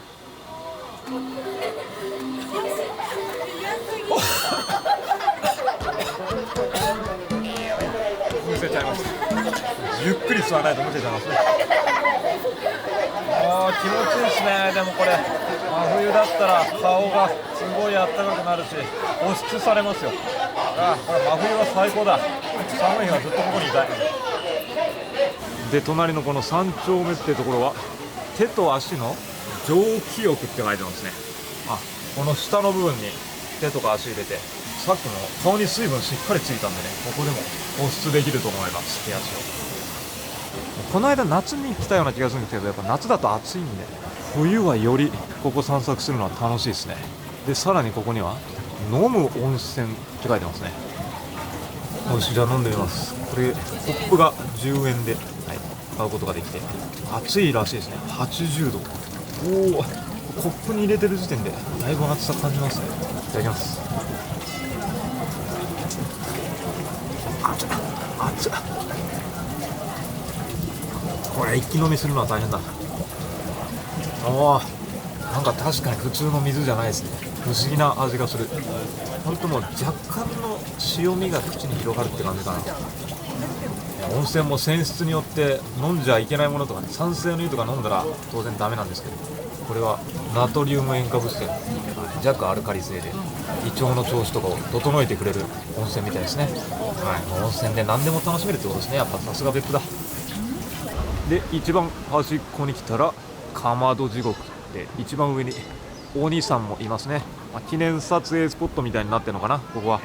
いやでも本当ここいろんな温泉楽しめて、売店で美味しいプリンとかも食べられるんで、結構たくさんの人に賑わってますね、ここのかまど地獄は。はい、で次にやってきたのはここです。鬼山地獄。中入ってくるとすごい勢いでまた温泉がこれ湧き出てるんですけど、ここの見どころはこっちの左手側ですね。ここの柵の先にとんでもない数のワニがいるんですよね。いやこれは日本の中でも本当に珍しいんじゃないですかね。日本で初めて温泉を利用してワニを飼育している施設っていう風に書いてましたね。ワニは基本的に亜熱帯熱帯あったかいところでしか生きることが確かできないので、ここ別府は温泉が常に湧き出ていて、その温泉を使ってあったかい状態を保つことができるからこそワニを飼育することができるということなんですね。いや今冬で結構寒いんですけど、温泉のおかげでワニさんも気持ちよさそうにぐっすりと寝てますね。結構凶暴なイメージがあるワニなんですけど、案外体力がないみたいでね、基本的にはこうやって日光浴びながらすやすやと動かない状態をキープしとかないといざという時に動けないみたいです。一瞬の爆発力はすごいけど体力はないんですね。大ワニの柵のエリアとかもあって、一郎くんです。一郎くんすやすや寝てますね。大ワニって書いてるぐらいだから、この中でもトップクラスのデカさを誇るんでしょうか。特別な個室で贅沢ですね。この子はマレーシアのボルネオ島から別府へやってきました。どっちが快適なんでしょうか。温泉気持ちよさそうですね。でもワニもなんかワニずっとポカーンって口開けてますね。朝起きてテレビ見てる自分みたいな感じですね。あの状態は何も考えてないんでしょう。はい、で次は白池地獄ってとこに向かいます。ここは鉄輪温泉のエリアなんですけどね、郷土料理の団子汁食べれるお店とか、ここは甘味どころもありますね。わらび餅専門店。整えられた石段でちょっとした街歩きというか食べ歩きも楽しむことができるようなお店がありますね。ちょくちょくとこの辺もプリン大福、金箔ソフトクリーム湯布院プリン、美味しそう。ちょっと今の坂道を下ってあっという間に到着。白池地獄ですね。中入ってきてこんな感じですね。この乳白色の温泉で他の地獄巡りの温泉よりも落ち着いた雰囲気ですね。周りも庭園のように整備されていて、ゆったりとした時間が流れてる感じがします。ここの地獄は。でここの特徴はこんな感じで水槽がたくさん立ち並んでいるエリアがあるんですよね。さっきはワニでしたけど、ここは温泉のあったかい熱を利用して熱帯アマゾンとかで生息している生き物がいるんですよ。他では見たことがないような魚がいっぱいいますね。なんだこれ、膨れ上がってなんかフグみたいな形だけど、ここにはみんな知ってるピラニアもいますね。なんか小学校の時ピラニア飼ってる人とかいましたけどね。このピラニアは飼育できるピラニアに比べたらかなりでかいっすよ。さっきのピラニアの10倍ぐらいのでかさを誇って、なんかこいつ強そうだなっていう風に思ったんですけどね。コロソマっていう魚で、ピラニアに襲われないためにピラニアに似せてるみたいです。見た目を弱いんですね。大きなお魚、食べたら美味しいらしいですね。世界一うまい魚って書いてますよ。なんと右奥にちょっとなんかピンクに鱗が輝いてるやつかな。いや、そんな世界一うまいとか言われたらすごい食べたくなるんですけど、日本では食べれるとこがないのかな。アマゾンの人たちは食べてるってことですよね。ちょっとあんた、どいてどいて、見えないよ、世界一美味しい魚が。この真ん中のやつですね。見た目は美味しそうに見えないんですけどね。はい、で今7つあるうちの5つ巡ったんですけど、この地図がすごい分かりやすいです。最初にここの海地獄と鬼石坊主地獄行って、こっち下っていってかまど地獄、鬼山地獄で石段下って白池地獄ですね。はい、ここまで来ました。であと2つがちょっと離れたところにあるんですよね。こっちの右下のところに血の池、竜巻なんで、ここはちょっと歩いていくのは大変なので、通常だったらタクシー、バス、あとはレンタカーで向かうことになります。でランチはここの地獄蒸し工房でいただこうと思ってます。あとは有名な京丹温泉もここにありますね。日帰り温泉入れる。はい、でレンタカーで血の池地獄、竜巻地獄がある方に向かってます。5分ちょっとぐらいで到着した。7分ぐらいか。駐車場は結構空いてますね。やっぱこの2つ行くんだったら車があったら便利ですね。時間がない時はパスする人もいると思います。到着。でもやっぱり赤い血の池地獄をせっかく別府に来たんだったら見ないとね。はい、中入ってきましたが、 J リーグファン大分トリニータを応援する者としては、温泉県大分の血の池地獄なのに佐賀のサガン鳥栖を応援してるっていうのはけしからんすね。来ました、血の池地獄。これです。目の前、冬なんでやっぱ湯気がすごいですけど、赤褐色赤色の温泉が目の前に広がってますね。なんか鬼石坊主と同じようにちょっと上に透明の水分が浮いてますね。本当にこの赤褐色色の成分は下に沈殿して固まってる感じがあります。多分これ冬だからだな。季節によってはもうちょっとしっかりと赤色に見ることができるとは思うんですけど、でもやっぱ別府温泉といえばこの血の池赤褐色色を連想する人が多いと思いますから、地獄巡りの中で最もインパクトがある温泉と言っていいでしょう。これはこんなところに血の池地獄が爆発したところっていう風な記念碑が置かれてますね。これが見つかったのが約1300年以上前で、豊後の国風土記に記録が残されているっていう風に書いてましたね。少し高台に登って上から望むことができるスポットがありました。ここから見ても奥の方、光が当たってるところはしっかり赤褐色色に輝いていますね。やっぱこういう色になるのは鉄分が多いんですよね。酸化鉄や酸化マグネシウムなどの成分が含まれていて、でこれはね赤色で本当に地獄っぽくて一番温度が高そうなんですけど、意外にも今まで巡ってきた温泉の中で一番温度が低く、源泉の温度78度ですね。一番地獄っぽいですけど、飛び込んでも一番助かる可能性が高いのはこの血の池地獄です。温泉の泉質自体には強い殺菌作用があって、傷口の治療とか皮膚病の薬としても利用されるぐらいで、地元の人たちの中では地獄と恐れられる一方で、その湯の恩恵に感謝する文化も根付いています。今やこうやって人気観光地になってるんでね、お金もたくさん落としてくれるわけですから、そりゃ感謝ですよ。そしてさっきの血の池地獄から歩いてすぐのところに、最後7つ目の竜巻地獄やってきました。ここの竜巻地獄はこんな感じで、思いっきり温泉が地下から吹き出てくる様子を見ることができます。でこれが30分から40分の間に1回一気にズドーンっていう風に出てくるんですよね。そういう溜まったお湯が地下から吹き出てくるのが間欠泉っていう風に言うんですよね。1回吹き出しちゃったら、多分そのタンクの中にまだ温泉を溜められる状態になって、再び溜まったらこうやって吹き出すっていう自然現象で、これは日本でもそんなにこれだけ大迫力の間欠泉が見られる場所っていうのはないみたいですね。ここの別府とか阿蘇ぐらいで吹き出してる温泉は勢いがすごくて地上30メートルぐらいまで吹き上がるみたいなんで、ああやって天井を設けないと僕らが濡れちゃうっていうことなんですよね。安心して見ることができるということです。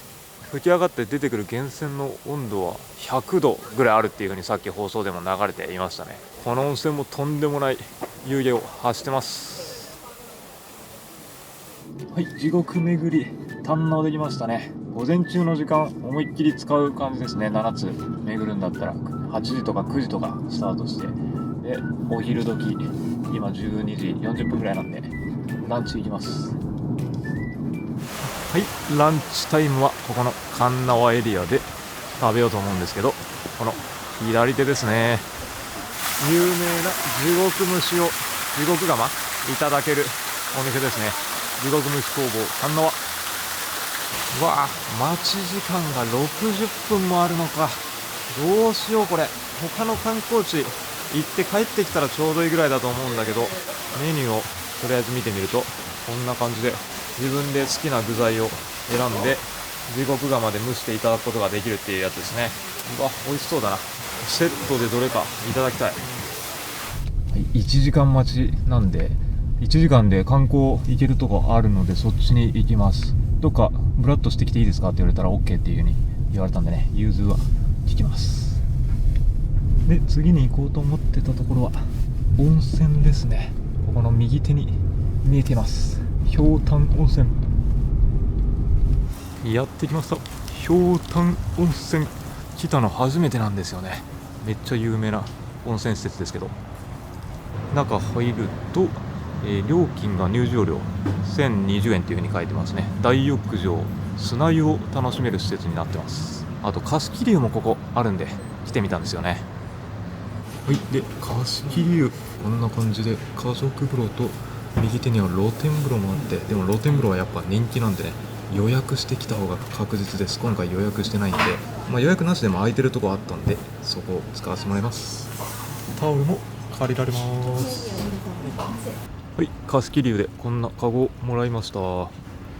でここにも足湯があるんですけど、この足湯はすごいですね。この目の前ちょろちょろと上の屋根の部分から源泉が出てきてるんですけど、別府は地獄巡りでも言いましたけど源泉の温度が100度近くめっちゃ高いんで、そのまま入ってたら死んじゃうんでね、こんな感じでちょろちょろと垂らすことによってちょうどいい適温の温泉が下に溜まっていくっていうところなんですね。暑すぎない適温でゆっくりと足湯タイムを楽しめます。そして貸切湯でなんかドリンク飲みながら温泉浸かりたいなって思ってたんですけど、なんと自動販売機につぶらなカワスがあります。これ買って飲もう。はい、貸切湯のエリアですね。この辺り一帯が完全に全部貸切湯になってます。で僕が入るのは家族風呂のホタルってやつだから、この辺だ。これですね、目の前の。で受付で札をもらったんでこの札を下げて、はい入ってますよと知らせときます。そして中に入ると脱衣所がめっちゃあったかいですね。右上に暖房がついてるから、これは素晴らしい。真冬にこれだけあったかい脱衣スペースがあるっていうのは最高ですね。快適に入れます。でこの辺り脱衣カゴがあって、左手には鏡、洗面台、あとドライヤーもこんな感じでカゴの中に入れてくれてます、パナソニック。そしてこれですね、フロントでもらったコインをこの中に入れて源泉を湯船に注ぐんですよね、その場で。はい、では早速このコインを入れて湯を注いでみます。よいしょ。入れると浴室に入ってきます。まだ出てきてないですね。ひとまずこんな感じで石風呂の広々とした浴槽がありますね。右手には体を洗うスペースもあります。出てきました。ちょっと時間がかかるんですね。やっぱり地下から組み上げられてるからすごい勢いで出てきてます。これだけ大きな湯船なんですけど、この勢いだからなんとたったの5分で全て溜まるみたいです。いやでもいいですね。その場で注ぐっていうのもまさに源泉かけ流し感を存分に味わえます。いや早い。5分もかかってないんじゃないかってぐらいあっという間に満帆になりました。そしてここに浴槽あるんですけど、奥見てみると虫湯って書いてますね。なんだここは。オープンすると、うわーすごい蒸気がなんかミストサウナみたいな状態になってるわけですね。これでもちょっと温度下がっちゃうから閉めて、後でミストサウナも楽しみましょうか。だから水風呂もここにあるってことか。素晴らしい。はい、じゃあ温泉浸かります。いやー気持ちいい。いやー外今日めっちゃ風強くて寒いんで、温泉最高だなこれ。ほんと気持ちいいわ。いやーこの荒々しい岩風呂も雰囲気が出てていいですね。小綺麗な感じよりも別府はやっぱ地獄という言葉もあるように、自然の荒々しさを感じることができる雰囲気の方が合ってるような気がしますね。でさっき温泉出るの止まったんですけど、ここ見るとちょろちょろとずっと出し続けてくれてるんですよね。こっちの左手の方まで源泉が出まくってるんで、漏れていってるのもいいですね。この贅沢に温泉を使っている別府らしいですよ。源泉の温度が 97.8 度だったかな。pH が 3.1 って書いてたんで、これ濁ったりしているわけじゃないんですけど、酸性に近い湯ですね。お肌がちょっとピリピリとしてくるような感じ。言わずもがな自然から源泉かけ流し出てきたばかりの天然温泉です。さあ大分に来たらこれを飲まなきゃね。つぶらなかぼすいただきます。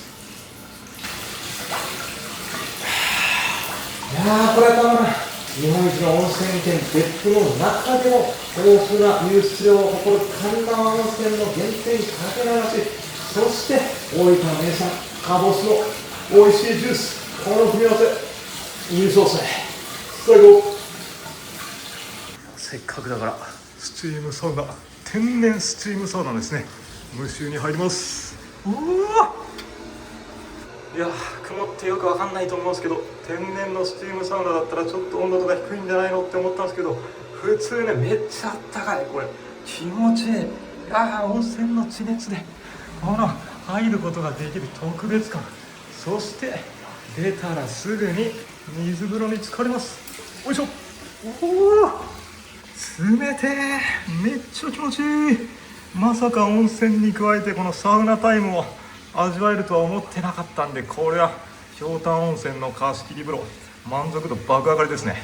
また来たい。ちなみに大浴場のエリアなんですけど、なんか中庭みたいなところにあって、ここには温泉で蒸された茹でられた卵をいただくことができますね。1個80円で食べられます。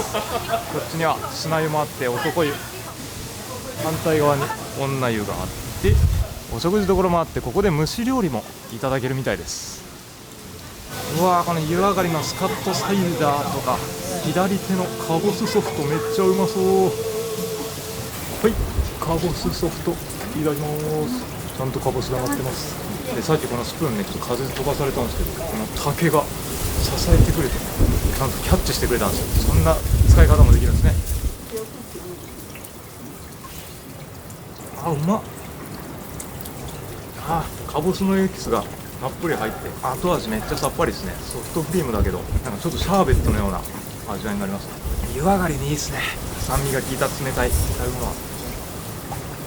いやひょうたん温泉気に入りましたね。これ貸し切り絶対また使いに行きます、プライベートで。はい、気持ちよく温泉入って地獄蒸し工房のところにやってきました。ちょうど席が準備されてます。右上の玉手箱ってやつにしようかな。鶏と野菜とまんじゅう全部入ってます。時間があったらねこの辺ちょっと海鮮とかも食べたいんですけど、この後ロープウェイ行く予定なんであまり食べ過ぎないようにして、こっちの蒸し釜も別途購入する必要があるってことかな。蓋を開けましょう。重たいですが、なんかしっかりまでお隣の部分を開けてください。中にも出してください。はーい。蓋をお願いします。全然熱くない手袋あるけど。こ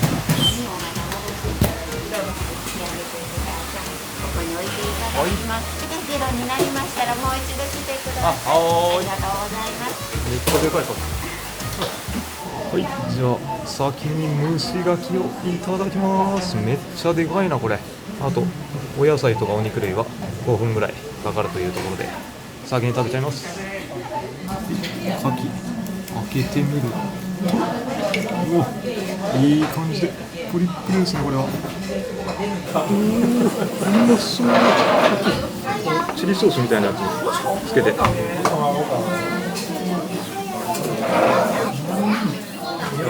うまい。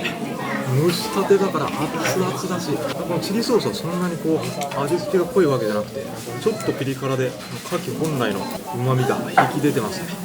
いやー、うまい。いやー、しかもこの大分の国東産っていうのがいいですね。地元の牡蠣、国東でよく牡蠣が取れるんですね。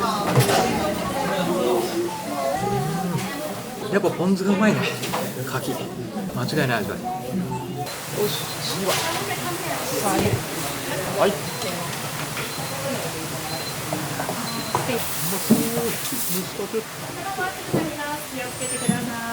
はい、蒸し上がりました。手前がまんじゅうで、お野菜たっぷりですね。鶏肉も大分の地鶏、右端にありますけど、これも蒸したて熱々。右手には地獄蒸し卵も。いただきます。お野菜、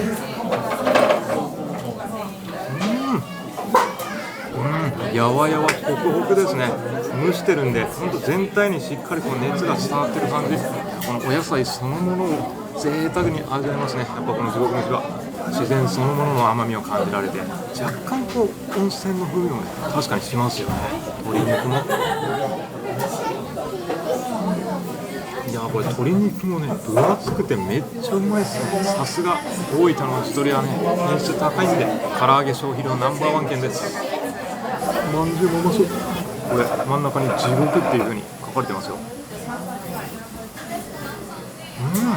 うまこれ。これうまっ。やっぱまんじゅうが本当に美味しく感じますね。これもう出来たてのまんじゅうってこんなにうまいんだっていう感じですよ。なんかね、口に入れた瞬間にこの中の部分がね、膨れ上がってくる感じですよ。普通食べたら縮むはずなんですけど、なんかもう中からこっちに逆にプレッシャーかけてくるみたいな、膨れ上がってくるっていう、それぐらいのふわふわ感。中にお肉と野菜もたっぷり入ってます。これがやっぱ蒸したて、ここでしか味わえないですね、まんじゅう。素晴らしい。さあ、そしてこれですね、温泉卵をいただきます。蒸したてだから殻がめっちゃ剥きやすい。塩につけていただきます。卵もこれうまいですね。見てください、この黄身の色がしっかりオレンジ色ですよ。この色でも美味しさが伝わるんじゃないですかね。なんだってやっぱ出来たてがね、もう間違いないですから、お料理っていうのは。あと鶏飯とかももしかしたら、鶏飯って大分でしか食べれないんで、お米類ですね。お米類の地獄蒸しも次来たら食べようと思います。絶対美味しい。はい、ご飯食べて次に向かうのは鶴見岳のロープウェイですね。右上に見えている山のてっぺんに向かいます。雪が降ってるんですけどね、景色が素晴らしいというところで、最後に行ったのは多分小学生の時以来なんで、普通にめっちゃ楽しみですね。冬は来たことないと思います。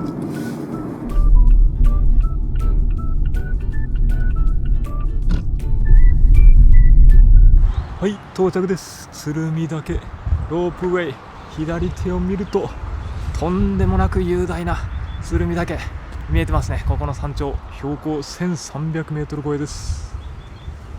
はい、切符買いました。往復で1800円ですね。このロープウェイに乗っていきます。結構中は広い。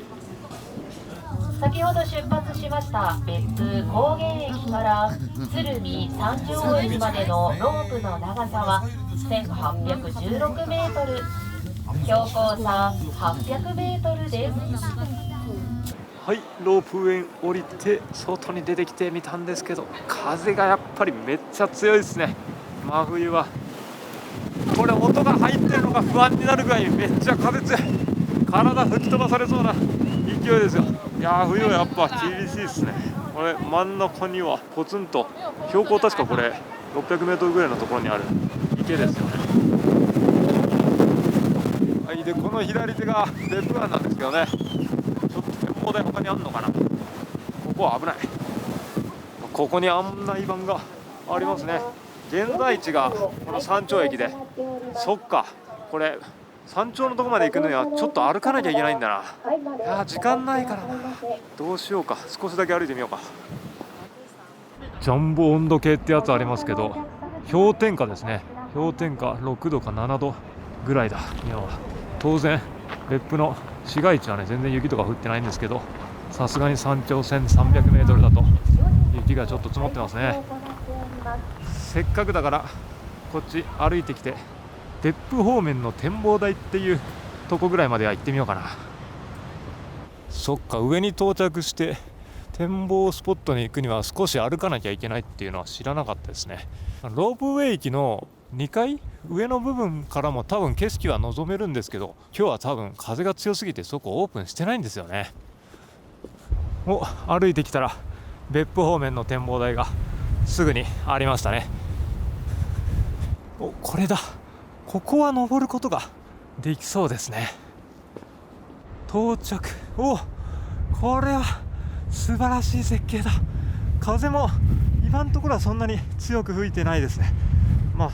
強いっちゃ強いですけど、さっきの体が吹き飛ばされそうなものに比べたら全然です。素晴らしい絶景です。目の前。いやー、こんなに高い位置から別府湾を見下ろしたことはないんで圧巻ですね。綺麗に左側に国東半島へと向けて突き出ている半島、そして右手は大分市の方面、たくさんビルとかがね白く立ち並んでいる景色がよく見えると思います。いやー、この大分の中心エリアを全て見渡せるこの特別感半端じゃないですね。で、一応さっき到着した時に見てた景色はこっち側の右手奥の湯布院の方面ですね。いやー、これは上まで来た甲斐がありましたね。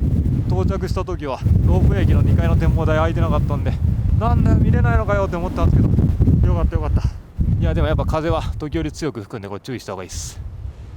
この別府の街中をズームしてみると、ちょうどここの真ん中にポツンと船があるのがよく見えてますね。これがサンフラワーですね。関西大阪南港行きのサンフラワー紅紫です。新造船の。いやこれもめっちゃ乗り心地いいんでね、乗ってない人にはぜひ乗ってもらいたい。サンフラワー動画出てるんでそれも見てみてください。でずっと右手側に目をやっていくと、この辺りちょっと高い建物があるのが多分ここが別府駅周辺ですね。別府タワーもポツンと見えてますし、手前側の緑の四角いエリアが別府公園ですね。花別府もあの辺りにあります。そして市街地の左側にはこれ下から見てた扇山を上から見下ろすことができてますね。これも初めて見た光景だ。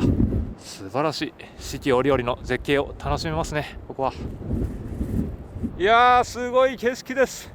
せっかく別府に来たらこの頂上からの素晴らしい景色を見に来てください。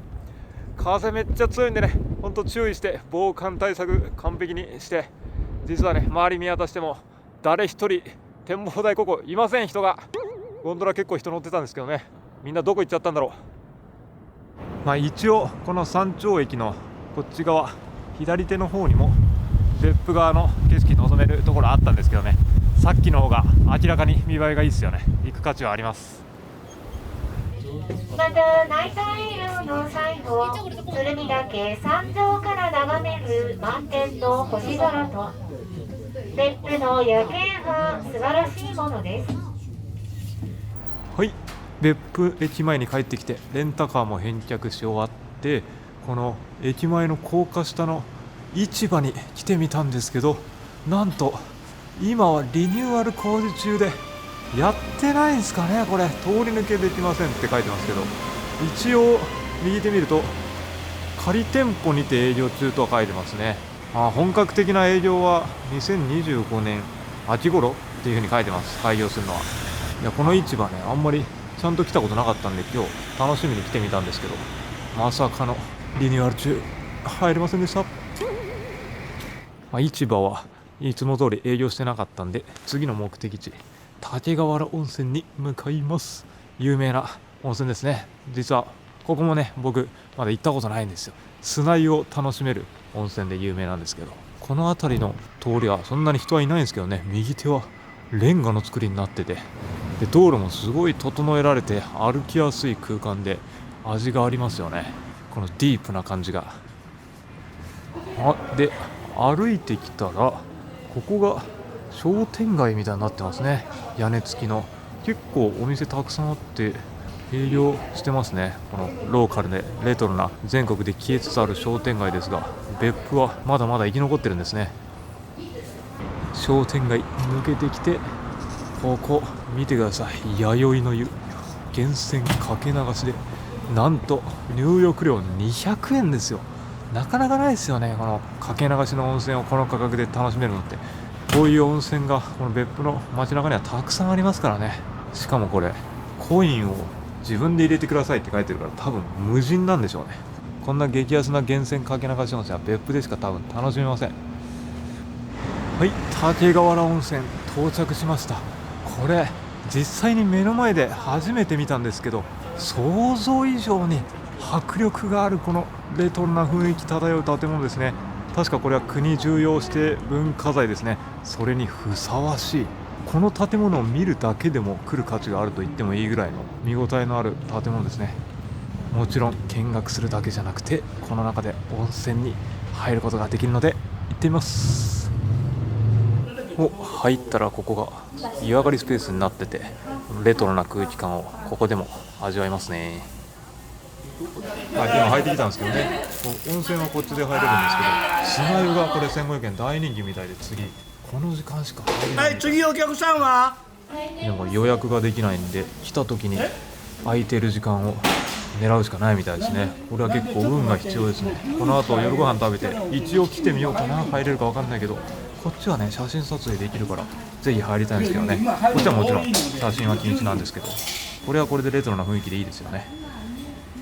ということで今回はちょっと入れなかったですね。まさかの砂湯がこんなに今人気とは思ってなくて、皆さんもこれ気をつけてくださいね。旅のプラン考えるのが少し大変だと思います。予約立てるのもできませんし、やっぱ早朝朝が一番空いてるというふうに言ってたんで、明日ちょうど早起きするんで6時半から空いてるみたいなんで来てみようと思います。その時に砂湯いけるかな。はい、ということで夕食をこれからいただこうと思います。帰り道またさっきの商店街エリアの近く通ってるんですけど、街灯が灯るとまたこれレトロで雰囲気出ますね。夜になると結構光が灯り始めてて、今日は平日だから多分営業してないところも多いですけど、なんか穴場のお店とかありそうですよね。これ右手見てみると B ダッシュ、昭和の時代に生きていた人にはたまらなく懐かしいものがありますね。スーパーファミコン、何のお店なんだこれは一体。もうこの辺り飲食店固まってますね。手前側しげ寿司、しげ旅さんが行くべきお店じゃないですか。駅前に近づいてきたら面白いものがありますね。このヒットパレードクラブっていう風に書いてますけど、昭和レトロな音楽を奏でながら、クラブ音楽を楽しむことができるところでね、なかなか全国的に珍しいみたいですね。1988年に生まれたクラブ、僕と同い年ですね。こういう夜の遊びも別府は楽しめるんですよね。反対側には昭和レトロな映画館もありますね。そして今日の夜ご飯は左手に見えている豊常、ここの天丼もめっちゃ美味しいんですけど、右手にある別府の有名な焼肉店一力ですね。ここに行きます。初めて。はい、お店入ってきて焼肉の匂いがプンプンしてますね。これはでメニューがこんな感じで、シンプルにロース、カルビ、タン、ホルモンとかがあって、この極上ロースと特上ホルモンっていうのが人気らしいです。あと下には生千枚とか刺身、ご飯ですね。で裏面には野菜やスープ、キムチ、あとはドリンク類もあります。至ってメニューはシンプルです。はい、で注文したのが、右手が極上ロース、真ん中特上ホルモン、左手が極上カルビですかね。そして塩さんも注文しました。これは白菜キムチですね。ちょっと薄めの色合い。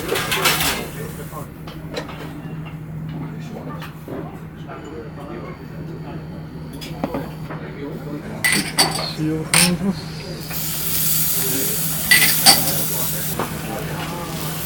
うまそう。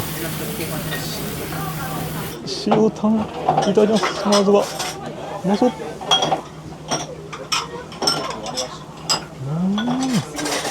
いやうまい。塩コショウの効き具合が絶妙。いや薄切りだけどしっかりお肉の風味も広がってうまいですね。これは何枚でも食べれそう。いやほんと赤身のうまみがちゃんと出てるわ。ビールが進む。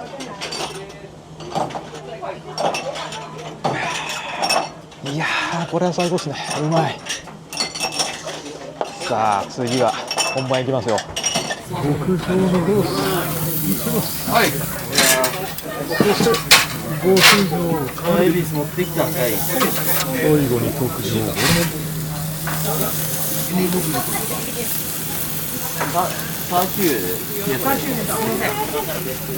はい、いっちゃいます。特上ロースうまそう。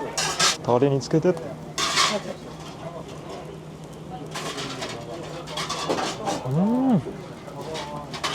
あ、めちゃくちゃうまいですね。確かにこの極上ロース。ほんと口に入れた瞬間とろけていく。お肉の旨味もめっちゃ広がるし、でこれだけ霜が降ってるにもかかわらず全然重たくない感じがしますね。本当に品質がいいお肉なんでしょうね。これはめちゃうまい。タレの甘辛の感じも本当に絶妙ですね。これはやっぱ人気店なだけありますね。極上ロースめちゃうまい。ビールが進む。最後、今まで食べた焼肉の中でもこの極上ロースはトップクラスにうまいですね。優勝ですね。さあ次は特上のホルモンいっちゃいます。これもうまそう。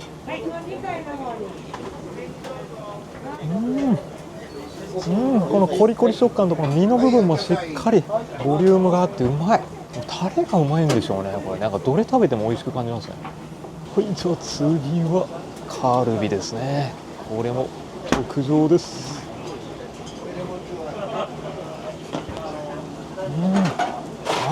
カルビも美味しいですね。ほんともうとろけていきます。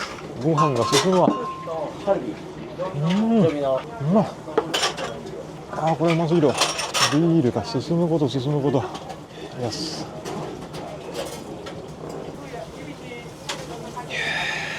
最高。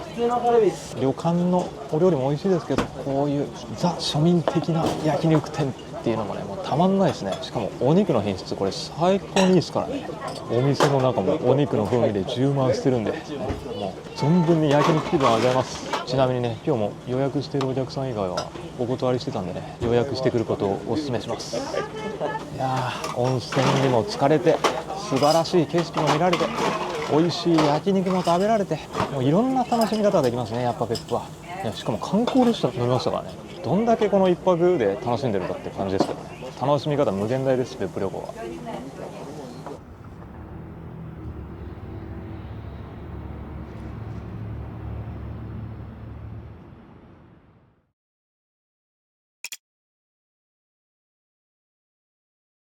はい、翌朝になりました。今日の朝は青空がとっても綺麗ですね。空気が澄んでいて、鶴見岳の山頂ロープウェイのところもはっきりと見えてます。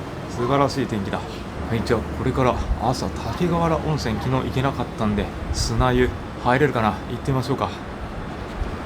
竹河原温泉まではお宿から16分っていう風に Google マップで出てきましたが、途中別府駅特急ソニックが今停車中です。目の前の駅から海方面に歩いてきて、駅前温泉、この温泉も有名ですね。レトロな建築物が目を引きますけど、なんとたったの250円で源泉かけ流しの温泉に浸かることができるんですね。これ5のところがちょっとシール貼られてますけど、以前は200円だったんじゃないかな。確か250円でも激安ですけどね。湯量豊富な別府だからこそ成し得ることなんでしょう。しかもここは宿泊することもできるんですよね。個室だったらこのたったの平日3500円、破格の値段ですね。ちょっと一回泊まってみたいですよね。この建物も味があって雰囲気あるんで。はい、竹河原温泉帰ってきました。で、温泉大浴場自体は6時半から空いてるんですけど、砂湯は8時からっていう風にホームページ確認したら出てきたんで、今ちょうど8時です。朝一番で入れるかな。はい、入ってきたら8時40分から入ることができるとのことで、これ今砂湯の入り方の紙を渡されましたね。番号札が呼ばれるまで待ってくださいと書いてて、浴衣に着替えてから砂湯を15分間楽しむことができるみたいですね。で、その後砂ついてるんでシャワー浴びて、大浴場は砂湯入った人は無料でというかインクルーシブで入ることができるっていう風に書かれてます。この今目の前にあるあそこののれんをくぐった先が砂湯ですね。反対側に大浴場があります。で、砂湯は1人1500円で入れて、タオルはこれ滝川原温泉オリジナルのもの350円で購入することができました。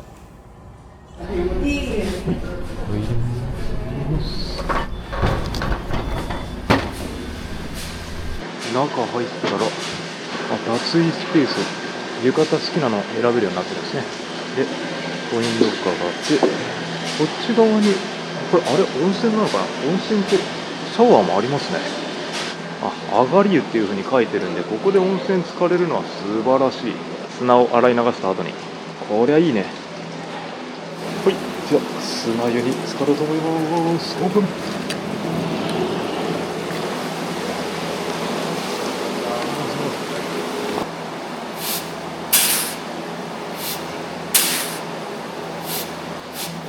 普通の温泉と比べてどういう効果みたいなのあるんですか？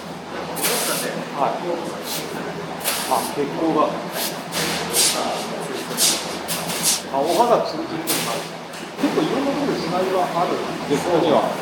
他にもあるんですけど、自分でかけるスタイル。人にかけてもらうのが楽しいです。そうなんだ。みんな一人でかけてます。こっちの方ががっちりかかるな。そうですね。全国的にはゆっくりしかないです。分かった。鹿児島にもあったよね。ちょっと違いますね。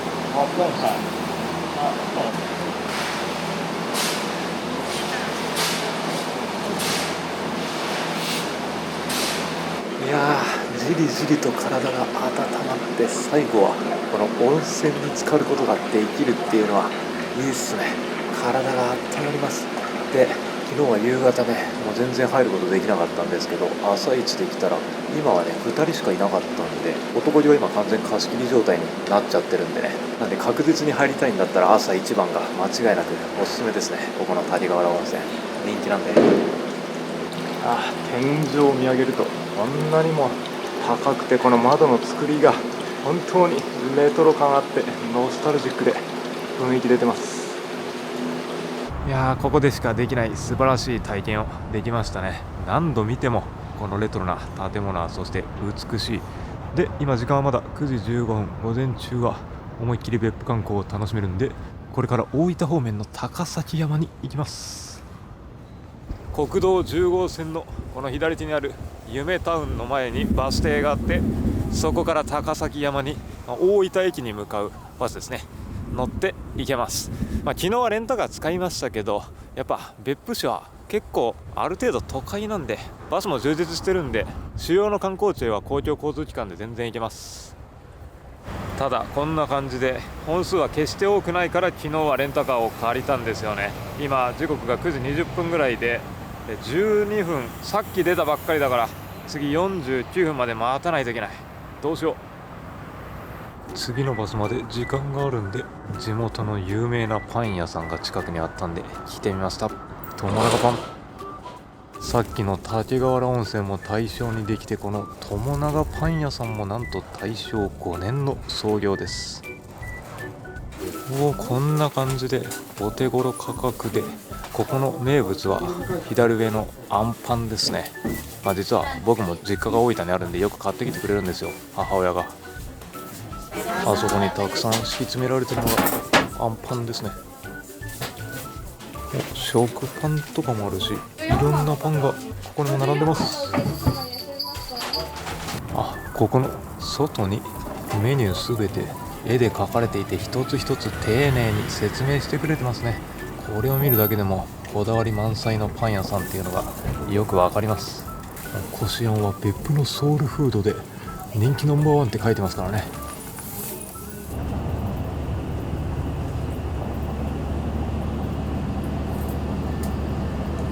はい、バスで高崎山到着しました。で、これ今目の前に見えているのが海卵という水族館ですね。水族館も楽しめるし、こっちの左手の橋をぐるっと渡ったところに高崎山がありますね。はい、で高崎山登る前にさっき買った友永のあんパンをいただきます。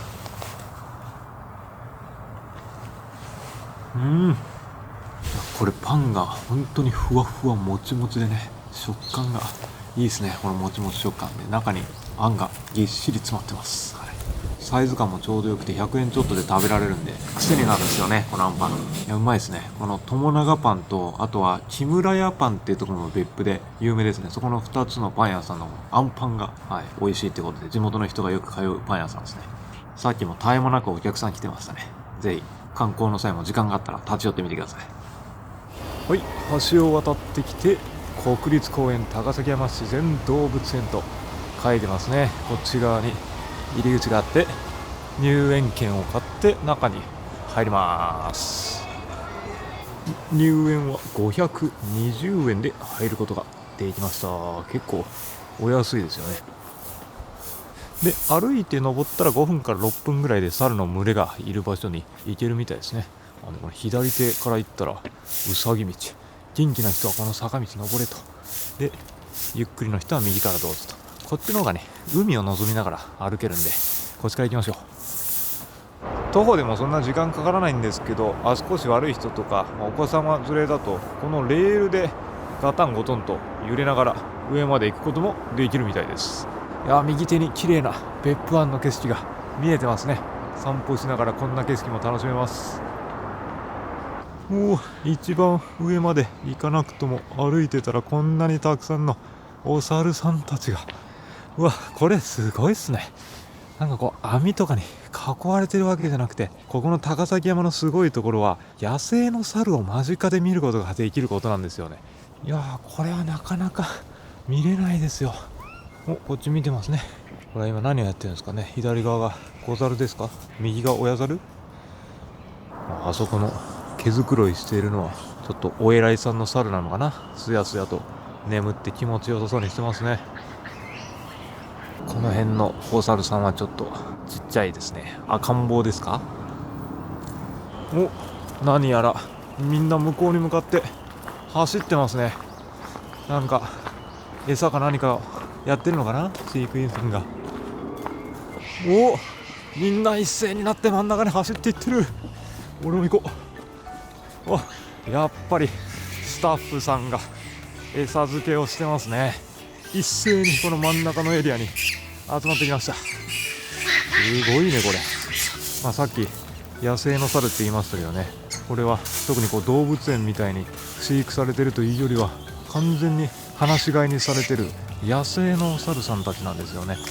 日本全国こうやってお猿さんを鑑賞楽しめる場所いろいろあるとは思うんですけど、愛知県の犬山のモンキーパークとかもありますよね。でもその辺は飼育されてる動物園みたいな感じだと思うんですけど、こうやって野生で完全放し飼いで大規模なお猿さんの群れを見ることができる施設っていうのは日本トップクラスみたいですね。この大分高崎山が上に登ってきた。人間には見向きもせずにみんな餌に必死です。野生の猿とは言ってもこうやって餌付けをちゃんとやってるから人間を全く恐れないんですよね。観光客の人がいっぱいいたとしても近づいても全然恐れることがないんです。もちろんね、あんまり刺激しすぎるのは良くないかもしれないですけどね、ちょっと近づくぐらいだったらもうびくともしません、このお猿さんたち。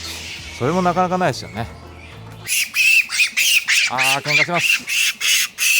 こんな感じでいろんなとこで喧嘩してますね。人間と同じですね。基本的にはみんな仲良くのそのそと餌を探して食べてる感じですけどね。たまにやんちゃな子たちがああいう風に喧嘩するという。この子たちは平和主義者ですね。なんかやってるわみたいな顔してますね、左の子は。で、今ね、そういえば通りました。こんな感じで、通った。こうやって股を広げてお猿さんが通ったら出てきますね。願いが叶うみたいです。みんな並んでます。ここの高崎山は B 群 C 群って分かれてて、日によって時間帯によって C 群が来たり B 群が来たりするらしいんですけどね。大体ね、最近は B、C 両方出てますみたいですね。ね、なんかやっぱ冬が一番降りてくるみたいですね、お猿さんが。ご飯が冬はないんですよね、山に。そうなんですよね。だから秋とかは味覚がいっぱいあるから下に降りてこない時があるみたいですね、日によっては。はい、そうなんですよ。今は本当にたくさんのお猿さんが降りてくる時期です。はい。でこの冬の時期が多感な時期で、オスザルが恋愛をいっぱいしてるみたいですね。面白いですね。そう、本当に。お、ナンバーワンが来た。大きい、大きいね。こちらは4番の丸尾。こっちがナンバーワン。ナンバーワンでかいです。ナンバーワン、ボスザルでかいんですけどね。でもなんかボスザルだからといってモテるわけではないみたいですね。じゃあモテる猿はどんな猿かというと、オスザルは基本的には群れから移籍するっていうのが当たり前のこととしてあるみたいですね。で移籍した瞬間、その時にメスは新しい遺伝子を入れることによって強い子供を残したいという願望、新陳代謝っていう感じですかね、あるみたいなんで、その群れにとっての新米者の方が意外にもモテるという社会になってるみたいです。全然知らなかったですね。高崎山から別府の方に戻ろうと思うんですけど、これ左手見るとこんなところまでお猿さんたちが降りてきてますね。美味しい餌を求めて。野生ですからね、わざわざこの中にいる必要はないんで、外に餌があればこうやってやってきて食べてるわけです。真上に線路ありますからね、これ。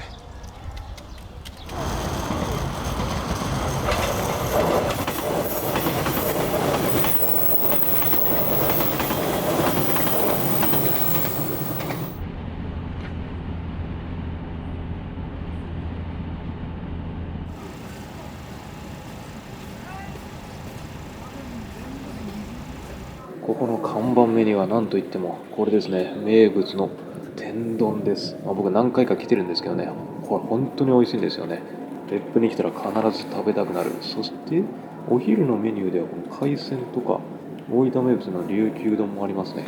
次のページには定食のメニューで、大分といえば鶏天もありますから、鶏天食べたい人はこんな定食もあります。あとは関味関サバの御膳とかもいただけるんですよね。天丼だけじゃなくて大分名物がこんな感じでメニューでたくさん並んでます。でここはお持ち帰りの弁当も頼むことができるんで、例えば夜ご飯とか夕食なしのホテルだったらこれをお部屋で食べるとかもありですね。はい、お店入ってきました。結構ね、10組ぐらい待ってたんですけど、順番待ちシートで直前になったら知らせてくれるシステムだったんで、ホテルに行ってスーツケース取ってきたらちょうど案内バッチリのタイミングでした。30分ぐらい待ったことになるのかな。で、お店の中にしかなかったこのメニューのカボスブリってやつがめっちゃうまそうですね。もう全部食べたくなる。はい、やってきました。天丼ですね。こんな大きな天ぷらが豪快にご飯の上に乗ってますね。具材もたくさんですよ。エビ天に野菜天にタレも上にがっつりかかっててうまそう。はい、いただきます。これね、何の天ぷらかと思ったらエビ天ですね。衣がめちゃでかい。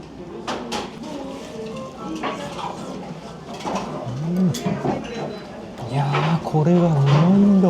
衣がサクサクなのはもちろんなんですけど、衣もプリップリで、かかっているタレが本当に最高なんですよ。甘辛だれ、甘みがちょっと強めのタレですね。これがね、なかなか他で味わえない絶品のタレなんですよね。衣もね、本当にくどくないというかね、揚げ方がいいんだと思います。この甘だれにご飯がめっちゃ合うからご飯が進むんですよね。これうまい。ナスの天ぷらもナスも甘くてうまいね。ここはちょっと並んででも食べる価値あると思うんでね、ぜひ別府に来たら皆さんも食べてみてください。次来るときは関味関サバとか他のメニューも頼んでみたいですね、ぜひ。はい、別府駅に戻ってきました。今ちょうど特急ソニックが上走っていますね。で改めてこの油屋熊八さんの銅像を見たら結構特徴的なポーズをしてますよね。万歳して何かに飛びかかってるような、一体何を表現してるのかちょっと気になりますよね。後ろに子供が飛びついていますしね。別府温泉を全国に広めてここ別府を潤わせたということで、そこから何を言っているか想像してみると、金っていう風に言ってる可能性あるんじゃないですかね。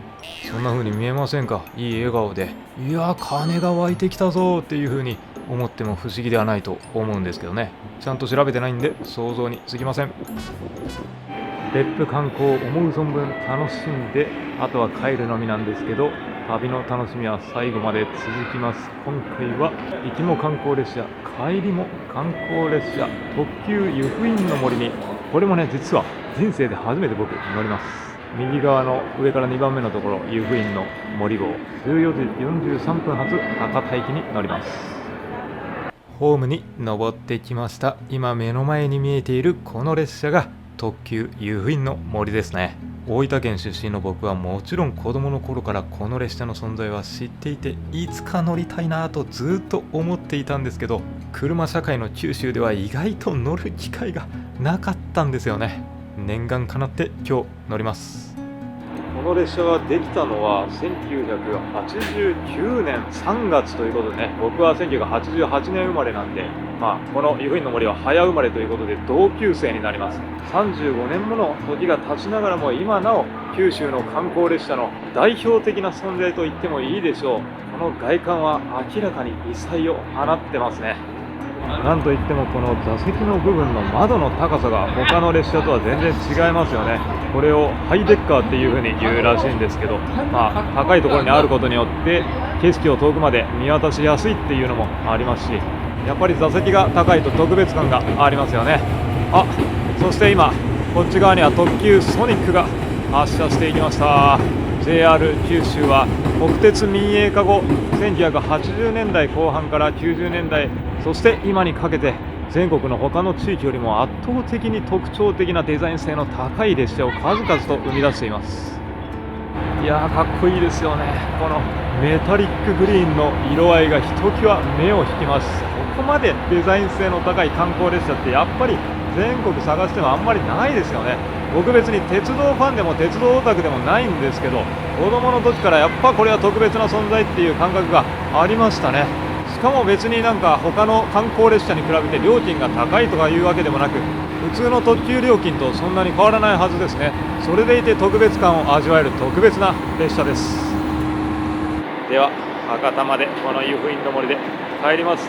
前まで名前から湯布院から博多までしか通ってないと思ってたんですけど、ここの別府から大分を経由して湯布院も通ってるんですね。なんで別府温泉にせっかく来るんだったら特急ソニックもねスピードがあってかっこよくていいんですけど、やっぱりこの湯布院の森の方が上質な雰囲気、観光してるなっていう雰囲気が味わえると思うんでね、 JR 九州らしい木がふんだんに用いられた車内です。これ左右にトイレの扉も木で作られてますね。この辺りがやっぱ普通の列車とは全然違います。湯布院の森という名前なだけあって木材がふんだんに、そして左手スーツケースを置くことができるスペースがあるので、新幹線みたいにこのスーツケースの置き場に困ることがありません。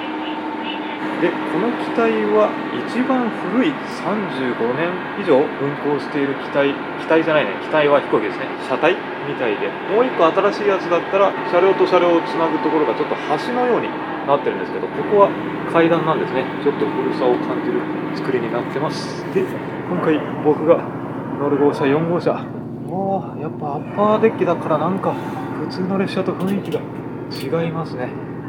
この座席は森をイメージした緑に彩られていますね。でこの荷物置き場とかもゴールドですからね、ちょっとラグジュアリー感も漂う車内です。で今回僕が乗るのはなんと一番前ですね、11A の座席です。一番前ではなくて前から3番目でした。で座席は触ってみるとすごいクッション性があって、長く座ってても疲れにくいような素材になってますね。目の前にシートポケットがありますけど、このシートポケットがかなり大きいですね。パソコン 4,5 台入るんじゃないかっていうぐらい、飛行機とか他の観光列車でもこれだけ大きいサイズのシートポケットあんま見たことないですね。で下にはフットレストがあるんで、下ろしたらこうやって置けますね。でリクライニングがここですね。手元を引っ張って寝かせることができるようになってます。結構奥の方までこれ寝かせられてフットレストもあるからかなり快適に眠ることができそうですね。でも観光列車で九大本線の綺麗な山々の景色を望みたいところなんで、なかなか寝るのはもったいないっていうふうに思っちゃいますけど、でテーブルはこの手元のところですね。これをこんな感じで引っ張って、テーブルもこんな綺麗な木目調ですね。下ろして、めっちゃ大きいっていうわけじゃないですけど、ドリンク置けるところもあるし、簡単な軽食とかね、景色眺めながら快適に使えそうです。で今2号車にやってきたんですけど、ここがサロンと言われるエリアになっていて、こんな感じで売店があるんですよね。ここの雰囲気も本当に素敵ですね。完全にこれ周りの壁は木材ですよね。レトロな雰囲気が漂っています。ヨーロピアンですね。で左手はこんな斜めになった窓があって、ここから望む景色もとっても綺麗ですね。今緑でいっぱいの景色が広がっていますけど、でこんなミニテーブルもついてるんで、ここでなんかアイスとかドリンクを買ってゆっくりと景色を眺めながらくつろぐこともできるようになってるっていうことですね。いや他の列車じゃこれは味わえない空気感じゃないですか。で右手は売店はどんなものがあるのかというと、こんな感じで湯布院の森のグッズがありますね。こういうキーホルダーとか、プラレールとかお子さん喜びそうなものも置いてますし、これめちゃくちゃおしゃれですね。お家でもこのコースター使い勝手も良さそうだし、あとはおつまみであったりお菓子も置かれてあるし、ゆずみつスカッシュ、こっちにメニュー表がありますね。これなんか人気メニューとかありますか？人気なのは、大分県の日田市が僕ゆずみつを使用したゆずみつスカッシュでございます。これが人気なんですよ。炭酸が苦手な方でもゆずみつジュースをご用意してあります。こっちもあるんですよ。デザートは何か人気なのありますか？デザートはアイスクリームのカボスアイスです。これがご当地っぽい。ミルヒっていうのも有名ですよね。なんか湯布院にお店があって、お店ありますね。ドーナツと、もう本日完売してしまったんですけど、チーズケーキとチョコレートケーキがすごい人気でございます。こっちはもう完売しちゃったんですね。ミルヒのチーズケーキ。一番下にはお飲み物、アルコールもおつまみもあるんで、甘いもの好きな人でもお酒が好きな人でも楽しめますね。そして右手にはこんなお弁当も販売されてます。お弁当は予約でしたっけ？3種類予約でご用意してるんですけど、数量限定で冬の鶏弁当をご用意して。これはこの場で買えるやつなんですね。ありがとうございます。で今いるこのビュッフェコーナーが2号車で、この先3号車になるんですけど、3号車の手前側にはサロンというエリアがありますけど、ここも全ての乗客が自由に利用できる共有スペースですね。この天井まで広がる大きな窓から豊かな自然を眺めながらリラックスした時間を過ごすことができます。この優雅な観光列車である湯布院の森で最後まで非日常のワクワクした旅行気分に浸ることができました。皆さんもこの魅力的な観光列車に乗って日本一の温泉県、いや世界一の温泉県である大分へ遊びに行ってみてはどうでしょうか。最後までご視聴ありがとうございました。